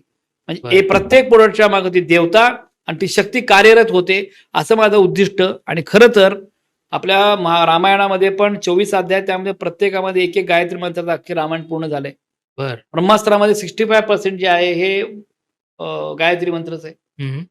पशुपतास्त्रामध्ये आहे. ओके. ओके. त्यानंतर जय ग्रंथ, महाभारतचं पहिलं नाव जय ग्रंथ, त्याचं पण 24 अध्याय. त्यामुळे प्रत्येक जे अक्षर आहे ते गायत्री मंत्राचं अक्षर आहे. बरं. ज्या ज्या ठिकाणी गायत्री मंत्र लागतो त्या ठिकाणी तुमचं आयुष्यभर अजरामर ते होतं. वा. म्हणून मला इच्छा होती की माझ्या प्रत्येक प्रोडक्टच्या गायत्री मंत्र एक एक अक्षर असावं. 24 प्रोडक्ट प्रत्येक कारणासाठी वेगळं आहे. इच्छेसाठी वेगळं आहे, आजारपणासाठी वेगळं आहे, बुद्धिमत्तेसाठी वेगळं आहे, घराचा बरं. दोष घालवण्यासाठी वेगळं आहे, टॉयलेट बाथरूमसाठी वेगळं आहे, पैसा येण्यासाठी वेगळं आहे, कालीमाचं प्रोडक्ट माझं वेगळं आहे, घरामध्ये वाईट शक्ती येऊन, पंचमुखी हनुमान आहे, दक्षिणेकडे घर असेल तर, बर. टॉयलेट बाथरूम चुकीच्या त्या ठिकाणी कोपरा कट झाला त्यासाठी आहे, बरं. आजारपणासाठी आहे, पैसा येण्यासाठी आहे, ओके. लग्न ठरण्यासाठी आहे, जॉब ठरण्यासाठी आहे, आजारपण कमी व्हावा. ओव्हरऑल एक घरात 24 प्रोडक्ट लावले तुमच्या घराची सगळी एनर्जीच पूर्ण वाढून जाते. कारण प्रत्येकातनं वेगवेगळी एनर्जी बाहेर पडते की जी मी फोटोग्राफीनं बायोफिल्डनं सिद्ध केलेलं आहे. वा. आणि त्यासाठी ते copyrighted government of India, Delhi मिलिटरीचं माझं कॉपीराइट. बर. त्याचपर्यंत 21 ते 22 कंट्रीमध्ये प्रोडक्टमध्ये पोहोचले. सगळीकडे पॉझिटिव्ह इफेक्ट हा आहे. जे काय आपण ऍज अ इंजिनियर जे काय करतो टेक्निकली परफेक्शन करून लोकांचं त्यामध्ये हे पण आहे, व्हिडिओज पण आहेत माझ्याकडे, शेकडो व्हिडिओ आहेत लोकांना कसा फरक पडला. तर आपण वेगळा पॉडकास्ट घेऊ की ज्यामध्ये वास्तूचे प्रोडक्ट कसे करायचे. मात्र लग्नासाठी पण, लग्न ठरण्यासाठी, चांगला नवरा चांगली बायको मिळण्यासाठी, घरामध्ये लग्नाच्या वेळा अडचणी येऊ नये, फायनान्शियल स्टॅबिलिटी मिळावी, चांगला जॉब मिळावा, शिक्षणाच्या सगळ्या दृष्टिकोनातून आपले वेगळे प्रोडक्ट आहेत. प्रत्येक प्रोडक्टचं काम हे वेगवेगळं आहे. तुम्हाला जे काय अनुकूल, जे काय लागणार ते तुम्ही घेऊ शकता. म्हणजे जस्ट तुम्हाला एक सांगितलं की आपण काही करताना R&D, माझं हे संशोधन आहे, माझे रिसर्च अँड डेव्हलपमेंट करून माझे प्रोडक्ट स्वतः तयार करून, स्वतः डिझाईन करून, स्वतः मी सगळं कॉपीराइट करून डिझाईन रजिस्ट्रेशन केलं. इफेक्ट गॅरंटीली येतो. सर, मुव्हिंग अहेड आपला परत जो मगाचा विषय होता त्याकडे यावं असं वाटेल, की समजा आता मी आजकालच्या पिढीचं मी एक जनरल सांगतो, की त्यांना असं वाटतं, की अरे ॲस्ट्रोलॉजरकडे किंवा मग जे पत्रिका पाहतात त्यांच्याकडे कशाला जावं, आपण आहे ना ऑनलाईनच सगळं हे करू. आजकाल ChatGPT आलंय, जेमिनी आलंय किंवा कंटाळा येतो, लेझीनेस येतो. मग ते म्हणतात, की सर तुमच्याकडे काही ऑनलाईन हे आहे का हो? आपण व्हिडिओ कॉलवर करू शकतो का? तर मी असं ऐकलंय, की तुम्ही ह्याच्या स्ट्रिक्टली अगेन्स्ट आहात. तर ते आम्हाला जरा सांगा. अगेन्स्ट एवढ्यासाठी आहे, माझ्या मेमरीमध्ये जे काय मी R&D करून आजपर्यंत सक्सेस रेशो दिलाय ते माझ्या मेमरीमध्ये आहे. स्टार्टिंग आता हळूहळू बदल होत होत होत त्या लेवलला आलो ना. मग ChatGPT असेल किंवा कुठल्या गोष्टीमध्ये त्यात तुम्ही काय टाकलेलं आहे, ज्या माणसाने स्वतःची मेमरी ते काय टाकलं ते टाकलंय, ते किती परफेक्ट आहे कोणाला माहिती. करेक्ट. टेक्निकली गोष्टी तुम्ही मान्य करू शकतो, engineering point of view, technical point of that will be perfect. But हे स्पिरिच्युअल वेने जेव्हा अभ्यास करतो आपण, की ज्या ठिकाणी तुम्हाला भारतीय संस्कृतीचा अभ्यासच नाहीये आणि त्यात एक्सपर्ट लोकांचं ओपिनियन घेऊन त्यांचं कुठं नॉलेज त्यामध्ये नाहीये, ते खरं असेल कशावर. First point. सेकंड, ऑनलाईन पण वास्तू म्हणजे एक तर मी वास्तुशास्त्रासंबंधी इंडस्ट्रियल लेवलला मी मोठ्या प्रमाणात काम करतो आणि रेसिडेन्शियल हे सगळं माझा मुलगा सिव्हिल इंजिनियर आहे, तो सगळं रेसिडेन्शियल तो काम करतो गेले 8-10 वर्ष. बरं. ओके. तर वास्तूच्या दृष्टिकोन ऑनलाईन ज्योतिषा दृष्टीने बघितलं तर मी ऑनलाईन भारतामध्ये कुठं ऑनलाईन शक्यतो मी ज्योतिषशास्त्र खूप रेअर कंडिशनलाच करतो. लग्न ठरत नाही मला पत्रिका बघा, मग जॉब लागत नाही मला पत्रिका ऑनलाईन बघा, असं करत नाही. कारण एवढं वर्ष काम करून कोण एवढं नॉलेज जबरदस्त तयार झालेलं आहे, त्या समोरच्या माणसाला काट जस्ट तो लांबून बसलाय आणि मी इथं कम्फर्ट लेवलला बसून बोलतोय, तो किती सिरियस घेईल ते मला माहित नाही. ओके. हा सिरियसली घ्यायचा पॉईंट आहे ना. बरोबर. तुम्ही ऑनलाईन बसलाय, आठवड्यात बोलणार, हा मेरा जॉब कब लगेगा, माझं लग्न कधी होणार. अरे तुमच्या लाईफचा प्रश्न आहे. You are not serious at all. तुम्ही येऊ शकता, ठीक आहे, ज्याच्याकडे जाऊ शकता, मला काही प्रॉब्लेम नाहीये. पण मी ऑनलाईन करते, आउट ऑफ इंडियाचे ऑनलाईन करतो. कारण का ते लांब असतात, त्याचा खूप मोठे प्रॉब्लेम असतात, येऊच शकत नाही अजिबात. एखाद्या खूप सिरियस प्रॉब्लेम आहे, येऊ शकत नाही. At that time I will adjust. पण तुम्हाला आता महाराष्ट्रात लोकांना सगळे येतात माझ्याकडे, नागपूरचे येतात, बडोदा येतात, खालचे चेन्नईचे पण येतात, हैदराबादचे येतात. पुण्यात राहतात. माझं ऑफिस भांडार रोडला पुण्यामध्ये आहे. बरं. तर त्या ठिकाणी लोकं येतात, हॉटेलमध्ये राहतात. दुसऱ्या दिवशी अपॉइंटमेंट घेऊन लाईनीमध्ये येतात आणि बसतात. बरं. फर्स्ट कम फर्स्ट बेसिसचं आपली सर्व्हिस आहे. वाह! कोणी येऊ दे लाईनच बसवतो. आम्ही काय असं कोणाला व्ही-आय-पी मध्ये ट्रीटमेंट. घेत नाही अजिबात. कारण काय सगळ्यांचा प्रॉब्लेम त्याला मोठाच आहे ना. बरोबर. एखादा रिक्षावाला व्यक्ती आहे, त्याला त्याचा प्रॉब्लेम मोठाच आहे. हं. एखादा बिल्डर आहे, त्याला त्याचा मोठा प्रॉब्लेम प्रॉब्लेम. मोठा आहे ना. वी कांट जज की कोणाचा मोठा कोणा. मी ज्या ठिकाणी बसलोय त्या ठिकाणी सगळ्यांना चांगलं व्हायला पाहिजे. हं. That is my goal. Lookout. हं, ओके. हं, हं. सो ऑनलाईनमुळं कसं होतं, आता बघा, आता नवशिके पण आहेत ना असे. 1-2 वर्ष झालंय, 1 वर्ष झालंय, ते पत्रिकेचा अभ्यास आहे. मग ते काहीतरी सांगत बसणार. त्यांना काय? तुम्ही हं. त्याला कसं कनेक्ट करणार? हं, हं. किंवा 15-20 वर्ष एक्सपिरियन्स आहे. पण काय माहिती कोण जॉब करता काहीतरी बिझनेस करत असेल, तर हां. तुम्ही मग तुमचा लुकआउट आहे तो की कुणाकडे जायला पाहिजे. करेक्ट. मोस्ट प्रोबॅबली मी तर काय ऑनलाईन जात नाही. कारण हं. माझ्यासमोर व्यक्ती जर बसला ना, की एकदम सीरियस होऊन बघतो आणि मी एवढा वेळ त्याला देतो, की केबिनमधनं बाहेर पडणं सगळं त्याला माहिती असतं, की पुढे काय करायला पाहिजे.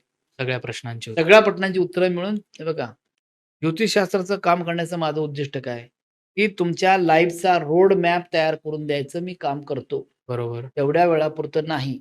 अजून 5 वर्षांनी, 10-20 वर्षांनी पुढचं तुमचं काय होणार आहे, काय व्हायला पाहिजे तुम्हाला वाटतंय, हं, हं. त्याप्रमाणे तुम्ही काम करा. आणि अजून एक महत्त्वाचा मुद्दा सांगतो.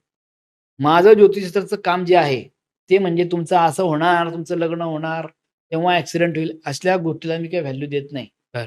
मी बसलोय लाइक अ डॉक्टर. हं. तुमचा प्रॉब्लेम आहे. आता प्रॉब्लेम सॉल्व्ह कसा करून द्यायचा त्याकडे माझा जास्त फोकस असतो. वाह!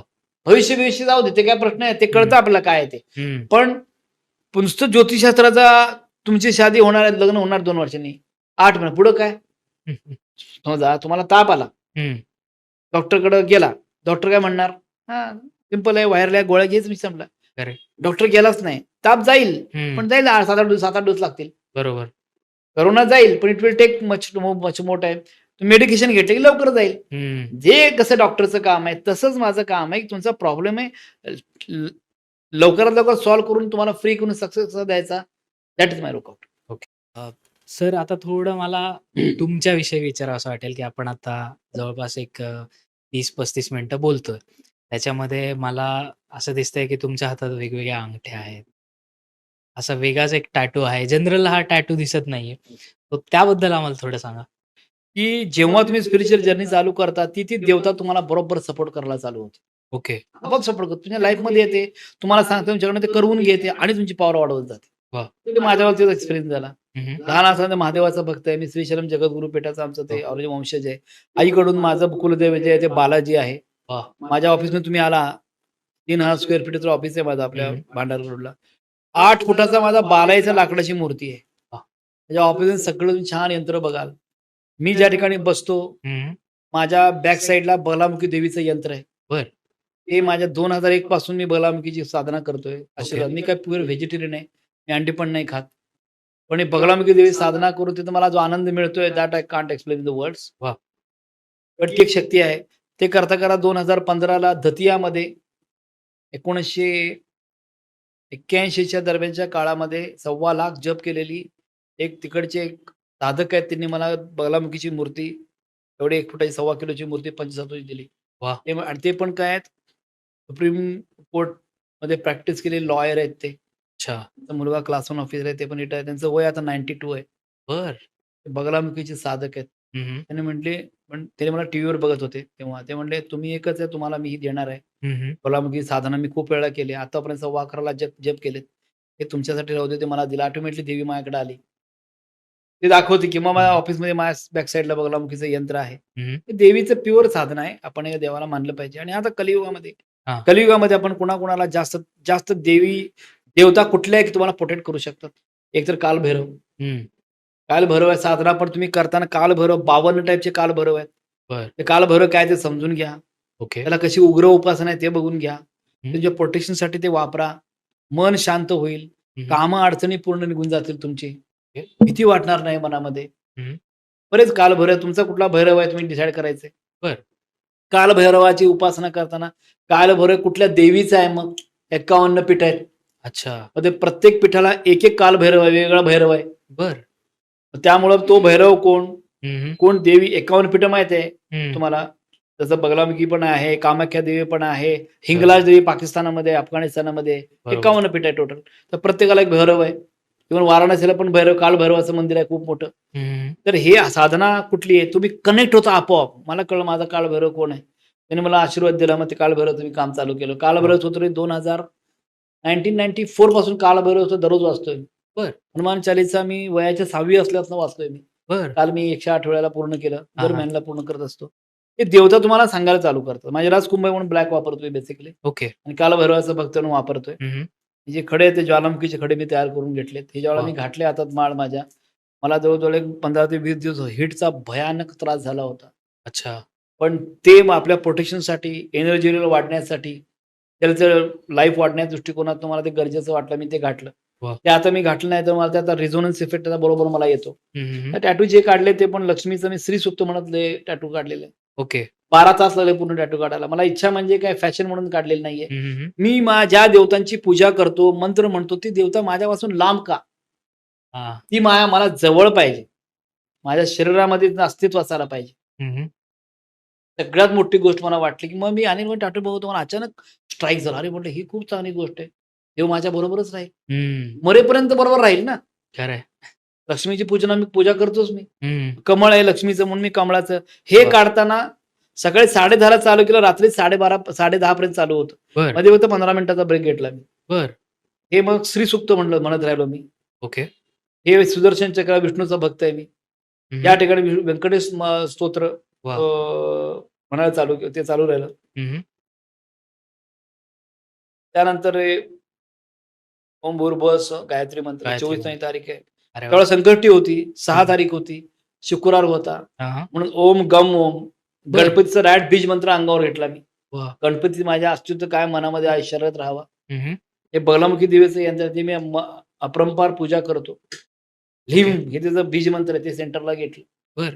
आता ही शक्ती आपल्या बरोबरच आहे कायम, ती प्रोटेक्ट करेल. वा. मला जिवंत ठेवायचंय, मारायचंय, माझा काय संबंध आहे? ह्या देवांच्या हातात आहे. मी माझ्या लाईफला कधी घाबरत नाही. काय असेल ते असेल. बर. जन्माला मला देवानं घटले तेच मला मारणार. हम्म. Any time I am ready. Okay. Any time I am ready असं माझा ऍटिट्यूड असतो. कारण मी सरेंडर आहे ना देवाला सगळ्या. करेक्ट. सरेंडरने जेव्हा तुम्ही देवाला 100% करता, he will take care of that everything. वा. समजा तुमच्याकडे एखादा माणूस, तुम्ही खूप काय मोठे डॉन नाही आहे, सर्वसामान्य व्यक्ती आहे, एखादा माणूस काहीतरी लागलं किंवा कोणतरी हात मागं लागलं, पळत तुमच्या मला वाचा का तुम्ही पळून जाणार का? ऍटलिस्ट तुम्ही म्हणणार थांबे बघतो काय म्हणा. एकदा माणूस सर्वसामान्य माणसाकडे जरी कोणी सरेंडर झालं तरी अंगात ताकद येऊन त्याला वाचवायचा प्रयत्न करतो. भले मला काय होते पण ह्याला वाचवायला पाहिजे. बरोबर. तो तर देव आहे. त्याला आपण डायरेक्ट सरेंडर केलं तर म्हणत तू मला जिवंत ठेव किंवा मार, मला काहीही नाही. 100% सरेंडर. मग कसं देव काम करत नाही, आपोआप तुझ्या मागे देव उभारतो. हे भारतीय संस्कृतीचं मूळ आहे. लोकांना आयुष्यात सक्सेस व्हायचं असेल ना, तुम्ही तुमचं लाईफ कुठं तरी सरेंडर करा. कुठल्या देवाला ज्याची लेवल चांगली आहे त्याला सरेंडर करा. उगाच ज्याची लेवल नाही चांगली त्याकडे अंधविश्वास उगाच जाऊ नका. खरं. कुठल्या माणसाकडे जाऊ नका. कशाला सरेंडर माणसाला? देव आहेत ना आपल्याकडे एवढे. स्वामी समर्थ आहेत, गगनगिरी महाराज आहेत, शेगावजी महाराज आहेत.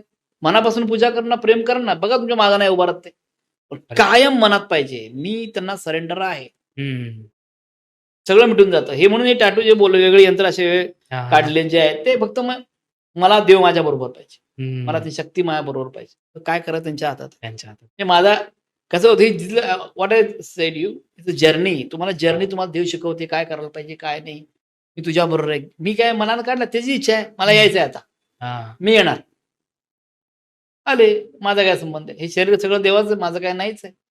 मी फक्त सर्व्हिस लोकांना देतो, लोकांना चांगलं वाचलं पडतो, मला आनंद वाटतो लोकांना चांगलं होण्यात, that is a part. So हे शेवटी आपलं एक जर्नी आहे. या जर्नीमुळे अशा गोष्टी आठवणी घडत गेल्या. आता काळाक्रम मी पूर्वी घालत नव्हतो.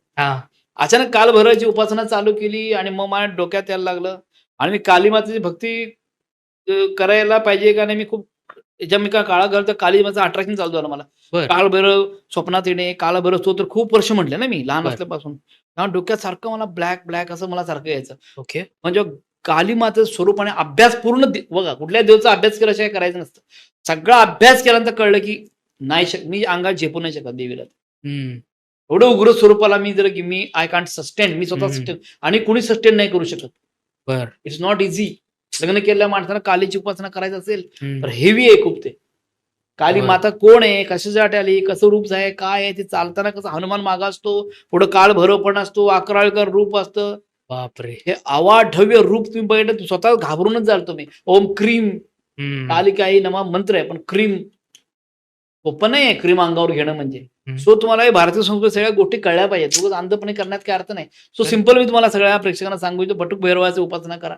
हा. त्या ठिकाणी स्वर्णाकर्षण भैरवाची उपासना करा. 2 गोष्टी आहेत. कालभैरव ओम कालभैरव मंत्र म्हणा. हम्म. हनुमान चालीसा 100% म्हणा. चिरंजीव आहे. हम्म. बगलामुखी देवीची उपासना करा घरामध्ये. काय तर देव आहेत ना, त्यांना काय प्रॉब्लेम नाही. उग्र Correct. उपासना करायची नाही. सिंपल उपासना करा. विष्णूची पूजा करा, पैसे येतील. वा. लक्ष्मीची उपासना, पैसे येतील. कुबेराची उपासना करा, पैसे येतील. हम्म. फायनान्शियल स्टॅबिलिटी तुम्हाला मिळेल. गणपती, देवी आणि बरोबर कालभैरव आणि बगलामुखी या 4-5 देवांचं मी जे काय सांगितलं तेवढं जरी तुम्ही केलं आणि मी स्वतः केलं आणि बाकी अनेक लोकांना सांगितलं, सगळ्यांना लाईफमध्ये सक्सेस मिळालेला आहे. वा. That is a journey. अजून हम्म. पुढे काय होणार आहे माहित नाही. स्वामींचा आशीर्वाद तर देवाच्या कृपेने माझ्या मागं आहे. ते काय वा. उठ बस माझ्या बरोबर असतात. मी असं फील करतो की माझ्या बरोबर हे देव आहेत, हे देव आहेत, ते माझ्या घरात कोणाचं आश्चर्य वाटतं. हा. म्हटलं मी जाणार. ते काम झालं माझं, काय नाही प्रॉब्लेम. अच्छा. तसं काय झालं म्हटलं जाणार. मी जाणार आहे तिकडे, माझं ते काम आहे. म्हणजे मला ऑटोमॅटिकली जाऊपर्यंत सगळ्या गोष्टी तर होऊन गेलेल्या असतात. ओके. हे लक्षात ठेवा. तुझी आपण आराधना देवाची केली ना, तुमच्या बरोबर देव असं कायम बरोबर असं फील होतं सोबत तुम्हाला. असतो. असं फील असं वाटतं की मागं पण आपल्या मागं उभारला, इकडे उभारला. तुम्हाला माहित नाही. ते हम्म. त्या लोक खरं करून बघायला पाहिजे सगळ्यांनी. तुम्ही कुठं जाल ना, तुम्हाला कळतं की तुमच्यावर कोण राहता आहे आणि त्याचं काम होणार आहे. एकदम शांत रीतीने तुम्ही काम करू शकता. वा. हा एक वेगळा आपण स्पिरिच्युअलचा पॉडकास्ट घेऊ, कारण हो, हो. हे कमी शब्दात सांगणं खूप अवघड आहे. पण सर तुम्ही खूप सुंदर सांगताय आणि त्याचं आम्हाला पण इच्छा होते की नाही आता कुठली तरी उपासना आपण सुरू केली पाहिजे अशा पद्धतीने.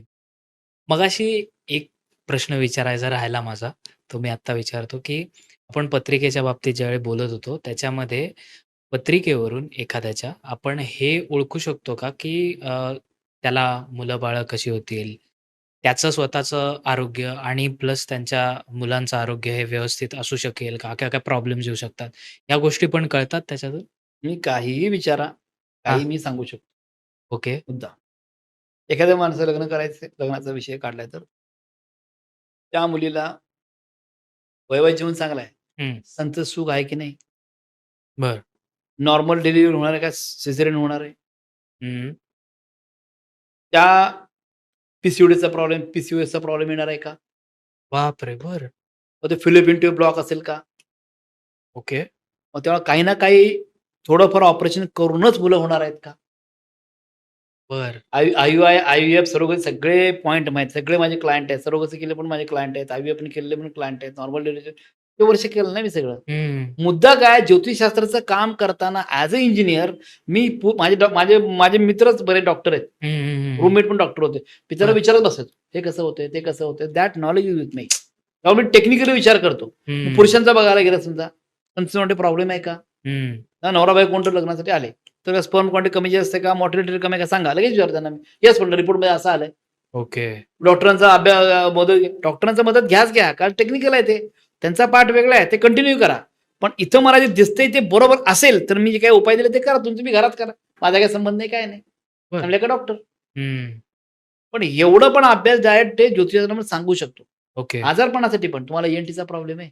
हं. लेफ्ट पाय दुखतो का राईट पायचा प्रॉब्लेम आहे का सायटिकाचा प्रॉब्लेम आहे, छातीचा त्रास होऊ शकतो, काही नाकाचा त्रास होतोय, घशाचा त्रास होऊ शकतो, डोकं दुखू शकतो, ऍक्सिडेंट होऊ शकतो, ऑपरेशन ऍक्टिव्हिटी होऊ शकतात. ती सांगतो लोकांना. बरं. हजारो लोकांना सांगतो मी. आलं की प्रत्येकाला मी सांगतच असतो. हं. विचारायची गरज नाही मला काय. ओके. सांगतो हा तुम्हाला आजार असेल, तुम्हाला बरोबर आहे. लोकांचा विश्वास बिल्ड व्हायला चालू होतो ना, मी जे सांगतोय परफेक्ट असल्यामुळे. ॲब्सोल्युटली. त्याच्यावर विश्वास ठेवून ज्योतिषाकडे काम करणं, तुम्हाला जाऊन ते परफेक्शन आहे का नाही बघून पुढे जाणं हे मोस्ट इम्पॉर्टंट मोस्ट आहे. इम्पॉर्टंट. तुम्ही ज्योतिष असं ऐकायला गेलाय, तुमचं सांगायला गेलेलं नाही तिथे. हं. मी लोकांना म्हणतो, अरे तुम्ही नका बोलू. तुम्ही हं. कशासाठी आलाय? माझ्यासाठी आलाय. करेक्ट.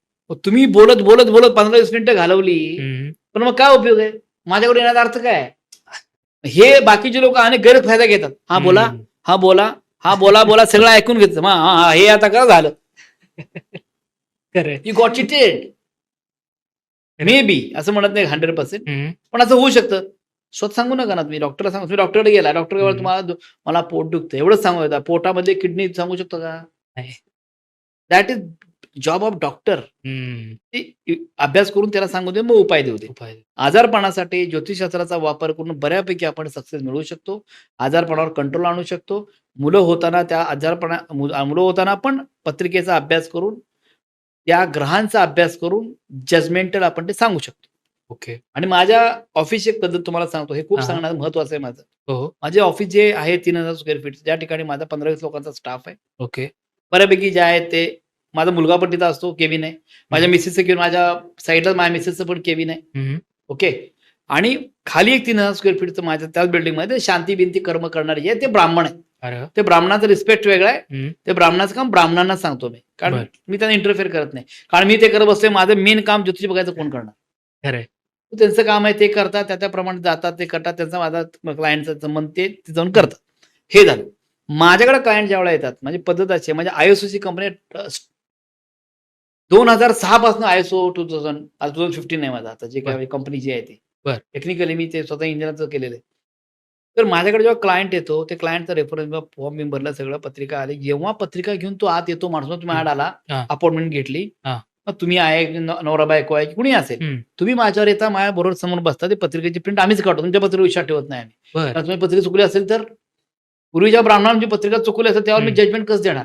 करेक्ट. आमचं सॉफ्टवेअर त्या प्रमाणात येते. किती डिग्रीत कुठला ग्रह आहे, काय नाही सगळं येतं. हं. तुम्ही बसला, मी समोर बसलो, तुमच्या बरोबर मागे माझी एक असिस्टंट असते.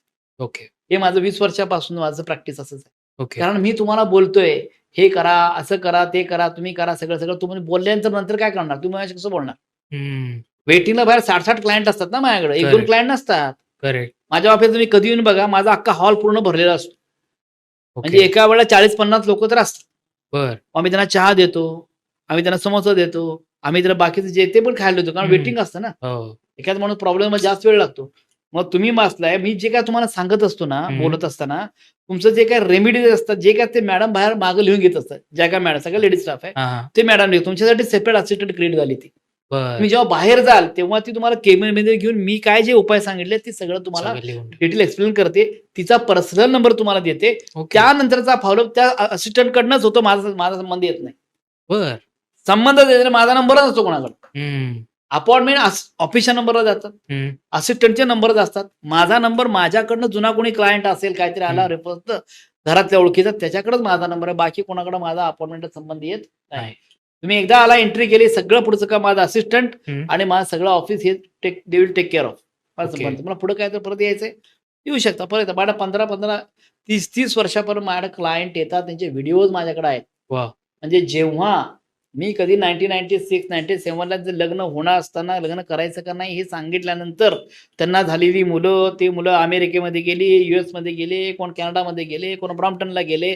ते कुठं आहेत, काय नाही, ते पण माझे क्लायंट आहेत. तिथे गेलो, तेच मला तिथे एअरपोर्टला येऊन माझ्यासमोर उभारतात. पंडितजी आमच्याकडे. बरं. ते 8वी-10वीला असली मुलं आहेत ना, हं, हं. त्या मुलांच्या पत्रिका सांगितलं, आउट ऑफ इंडिया जाणार, इकडे जाणार, तिकडे जाणार. ते गेलेले आहेत. वाह! लग्न पण झालं, त्यांना पोरं-बाळं पण झाली. वाह! 35 वर्षाचा एक्सपिरियन्स जर्नी आहे ना माझी. Correct. So that is also plus point, की अशाच पद्धतीनं आपण काम करतो. हं. असिस्टंट असतं, की ज्यामुळे तुमचा फॉलोअप पुढे होतो, की ज्यामुळे तुमचं काम होईपर्यंत फॉलोअप असतो. हो. लग्नासाठी आल्यानंतर लग्नाचं डिटेल, तारीख देण्यापासून, तुमचा मुहूर्त काढण्यापासून, डेट काढण्यापासून सगळ्या गोष्टी आमच्याकडनं कंटिन्यू असतात. आणि तो पार्ट ब्राह्मणाचा आहे, तारीख बेरीज सांगायचं. बरं. आणि ते काम करणं, ते 10-12 ब्राह्मण आहेत. हं. त्यांचं काम ते करतात, हं. माझं काम मी करतो. असिस्टंट त्यांच्यात ते कोऑर्डिनेशन, सगळे असिस्टंट माझे ग्रॅज्युएट, पोस्ट ग्रॅज्युएटच आहेत. बरं. नाही, आणि माझ्या सगळे असिस्टंट 10-10 वर्षापासून नाही, 7, 8, 9, 10 असं वर्षापासून आहे. त्यांना सगळं माहिती आहे, जे माहिती काय आहे. आहे ते रिच्युअल हं. कसे चालतात, काय नाही वगैरे. हं, हं, हं. असं तुम्हाला जस्ट सांगितलं, हां, की लोकांना आयडिया प्रोसेस आहे कशी सगळं आहे? काम कसं होतं ऑफिस वाह! पंडितजींच्याकडं. हं. सो दिस इज स्ट्रॅटेजी, आणि ते 15-20 वर्षापासून असं आता असं आहे. असंच कंटिन्यू आहे. ओके. तर तुम्ही एवढं सुंदर आपण गप्पा मारलेल्या आहेत. जाता एक प्रश्न विचारतो आणि खूप महत्त्वाचा प्रश्न विचारतो, की सध्या आपण महाराष्ट्रात बघतोय, की काय चाललेलं आहे ते नाशिकच्या प्रकरणावरून. सो बऱ्याच लोकांचा थोडासा माइंडसेट जो आहे या शास्त्राकडे बघण्याचा आता एका व्यक्तीमुळे निगेटिव्ह व्हायला लागलेला आहे. सो अशा जनसामान्य प्रेक्षकांना तुम्ही काय एक उपदेश कराल किंवा काय एक हेल्प कराल त्यांना, की कुठेही जरी ते गेले तरी त्यांनी अशा कुठल्या गोष्टी पडताळून बघितल्या पाहिजेत किंवा कुठल्या पद्धतीचे प्रश्न विचारले पाहिजेत? पहिला मुद्दा काय आहे, की त्या माणसाकडे टेक्निकल नॉलेज किती आहे? शिक्षण किती शिकलाय? त्याचे बाहेरच्या लोकांचे पॉझिटिव्ह एक्सपिरियन्सेस किती आहेत? तो जे काय बोलतो त्याला बोलायला लावण्या अगोदर तुमची पत्रिका दाखवून तुम्हाला त्याच्याबद्दल बरोबर सांगता येतंय का नाही, that is most important point. हम्म. त्याला सांगताच आलं नाही, डायरेक्ट निघून जा. कॉन्फ्लिक्टचा संबंधच येत नाही ना. करेक्ट. म्हणून विश्वास ठेवताना तुम्ही बोलू नका. हम्म. त्याला बोलू द्या समोरच्याला. सांगू तुमच्याबद्दल सांगू दे. तुम्हाला लगेच जजमेंट येईल ना, करायचं का नाही पुढे करायचं. काय बरोबर. होतं माहितीये का, ते कोण सांगण्या अगोदरच हे बोलत बसतात. मग त्यांना कळतं की हे 2-4 वीक पॉईंट आहेत, मग हे करा ते करा ते करा. अरे पण त्याला वीक पॉईंट कळले पाहिजे, त्याला चान्स द्या ना तुम्ही. हा मोठा हम्म. प्रॉब्लेम येतो. बरोबर. आणि रिझल्ट मिळाला पाहिजे, दॅट इज ऑल्सो इम्पॉर्टंट. काय करतोय हॉस्पिटल, डॉक्टर गेलो, उपाय गेले, गोळ्या गेल्या, आजार बरा होत नाही, डॉक्टरकडे जाता ना तुम्ही. हम्म. रिझल्ट मिळाला पाहिजे, दॅट इज रिस्पॉन्सिबिलिटी रिझल्ट यायची. Correct. ते काम नाही करू शकत तो. ते पण महत्व त्या ठिकाणी येतं. करेक्ट. आणि ते हे बघा कसं आहे, आता हे तुम्ही प्रश्न मला विचारल्या, प्रश्नाचं उत्तर सगळं पूर्ण माझ्या पॉडकास्टमध्ये सगळं उत्तर आहे. हो. अख्खा पॉडकास्ट बघितला की लक्षात येतं की नक्की हे शास्त्र किती मजबूत आहे, देवता म्हणजे कशा आहेत, वास्तुशास्त्र म्हणजे काय आहे, ज्योतिषशास्त्र टेक्निकॅलिटी कशी आहे. इव्हन तुम्हाला आता मी ज्या ज्या लोकांचे पत्रिका कशा आहेत, डोनाल्ड ट्रम्प असेल, बाकी लोकांच्या पत्रिका पण तुम्हाला एक्सप्लेन केलेत की त्यांच्या जीवनामध्ये कुठल्या कुठल्या गोष्टी कशा होतात, काय नाही. त्यामुळे हे सरळ सरळ टेक्निकलच आहे, अंधविश्वास नावाचा प्रकारच काय नाही यामध्ये. खरं. आत्ता एवढं तुम्हाला मी सांगितलं, त्यामध्ये कुठल्या गोष्टीचं काय सांगितलं तुम्हाला, हे करा ते करा, शांती करा, काय तुम्हाला बोललो का आता मी? नाही. काय नाही बोललो, प्युअर नॉलेज आहे. सायंटिफिक. करायचं का नाही तुमचा प्रश्न आहे. पण नॉलेज देऊन लोकांना अवेअर करणं जास्त इम्पॉर्टंट. अगदी. ते अशी लोक खूप कमी आहेत आणि त्यांना शोधून काढून त्यांच्यापर्यंत पोहोचणं हे तुमचं काम आहे. अंधविश्वास ठेवून अशा गोष्टी करणं म्हणजे स्वतःच्या पायावर दगड मारून घेण्यासारखं आहे. पहिल्यांदा सगळं क्लिअरिटी करा, बघा तो माणूस कसं आहे काय नाही, यानंतर तुम्ही त्या गोष्टीचा. आणि तो काही तुम्हाला काय माणूस सांगितलं ना, तुम्ही लक्षात यायला पाहिजे ना, हा माणूस सांगतो ते बरोबर आहे का नाही बरोबर आहे. करेक्ट. तुम्हाला कळलं पाहिजे ना, हा माणूस फेकपणा करतोय का खरंच चांगलं करतोय. अंधविश्वासानं कुठली गोष्ट करू नका, व्हेरीफाय करा हे करतोय बरोबर आहे का नाही. बरोबर. त्यामुळे दॅट इज इम्पॉर्टंट. फ्लो मध्ये येऊन अंधविश्वास ठेवू नका, अवेअरनेस मध्ये राहा. तुम्ही स्वतः अवेअर व्हा आणि बाकी लोकांना पण अवेअर करत राहा. तर आपलं भारतीय संस्कृती वाचणार आहे. नाहीतर 100 मध्ये एखाद्या माणसानं असं केले, काय कारण असून दुसऱ्या लोकांना पोचते, समाजाचा दृष्टिकोन बदलून जातो. बरोबर. अनेक वेळा डॉक्टर पण असे आहेत की डॉक्टर पण काहीतरी कोणीतरी केलं, डॉक्टर पण सगळे डॉक्टर असेच आहे, बिचारे बाकी डॉक्टरचा प्रॉब्लेम नसतो, करेक्ट. चांगले असतात. पण एका डॉक्टरनं बाकी लोकांना पण बिनकारणाचं फेस करायला लागतं. बरोबर. पण त्यांचा पण प्रॉब्लेम बसतो. मग अरे तितकं चांगली प्रॅक्टिस कुठं सगळं करतो, काय ह्या माणसामुळे आपलं हे झालं. म्हणजे प्रत्येक फील्डमध्ये असा पॉईंट आहेच आहे. पण समाजाने ठरवायचंय की कुठल्या माणसाकडे जायचं, शिक्षण किती झालेलं आहे, कुठल्या लेवलपर्यंत तो पोहोचलेला आहे, किती मोठा एक्सपिरियन्स आहे, आणि तो काय बोलतो, विचार काय आहेत त्याचे, करेक्ट. आचार कसा आहे, खातो काय. आम्ही फील्ड वाचतो, आम्ही ज्योतिषशास्त्र तज्ञ ना, आम्ही मांस मच्छी अंडी बिंडी नाही खाऊ शकत आम्ही. आणि असं कोण खास पत्रिका बघायचा अधिकार पण नाही, मी सरळ सांगतो. काय संबंधच नाही. तुमच्या खाण्यावर तुमचा विचार डिपेंड आहे. माझं पर्सनल मत आहे, हे मी देतो. इथं नॉनव्हेज खाऊन, अंडी खाऊन, असल्या गोष्टी, नॉनव्हेज काहीतरी खाऊन तुम्ही ज्योतिषशास्त्र सर्व्हिस नाही देऊ शकत. मन कलुषित झालं ना तुमचं खाऊन खाऊन, तुम्ही काय समोरच्याला सांगणार आहे. बरोबर. आध्यात्मिक काम करताना आध्यात्मिक राहा ना. आता शंकराचार्य बाकीचे लोक बघतो नॉनव्हेज खातात का, नाही करत. कारण त्यांना काय करायचंय, समाजाला गाईडलाईन द्यायचंय, चांगले विचार यायला पाहिजे. एकदाच जेवतात, ताटामध्ये पाणी टाकून ते परत पाणी पितात, अन्नाचं एक कण वया घालू देत नाहीत. त्यांची डेली सर्व्हिस आहे ही त्यांची. करेक्ट. ते संदेश तसा देतात. त्यामुळं आचार विचार, खाणं बिणं या सगळ्या गोष्टी पण आपल्या शास्त्रामध्ये खूप गरजेचं आहे. कारण आमचं फील्ड आहे. क्षत्रिय आहे का आम्ही, युद्धाला चाललोय का कुठे नाही, आध्यात्मिक आहे. अध्यात्म वाढण्यासाठी तुमचं खाणं चांगलं पाहिजे, बरोबर. ते पण महत्वाचं आहे. सर, एवढं मस्त तुम्ही आम्हाला सगळ्या गोष्टी एक्सप्लेन करून सांगितल्यात. आपण एवढा मस्त सुंदर पॉडकास्ट केला. त्याच्यामुळे आजचा पॉडकास्ट आपण एंड करूयात आणि श्री स्वामी समर्थ म्हणूयात. स्वामी समर्थ. श्री स्वामी समर्थ. धन्यवाद.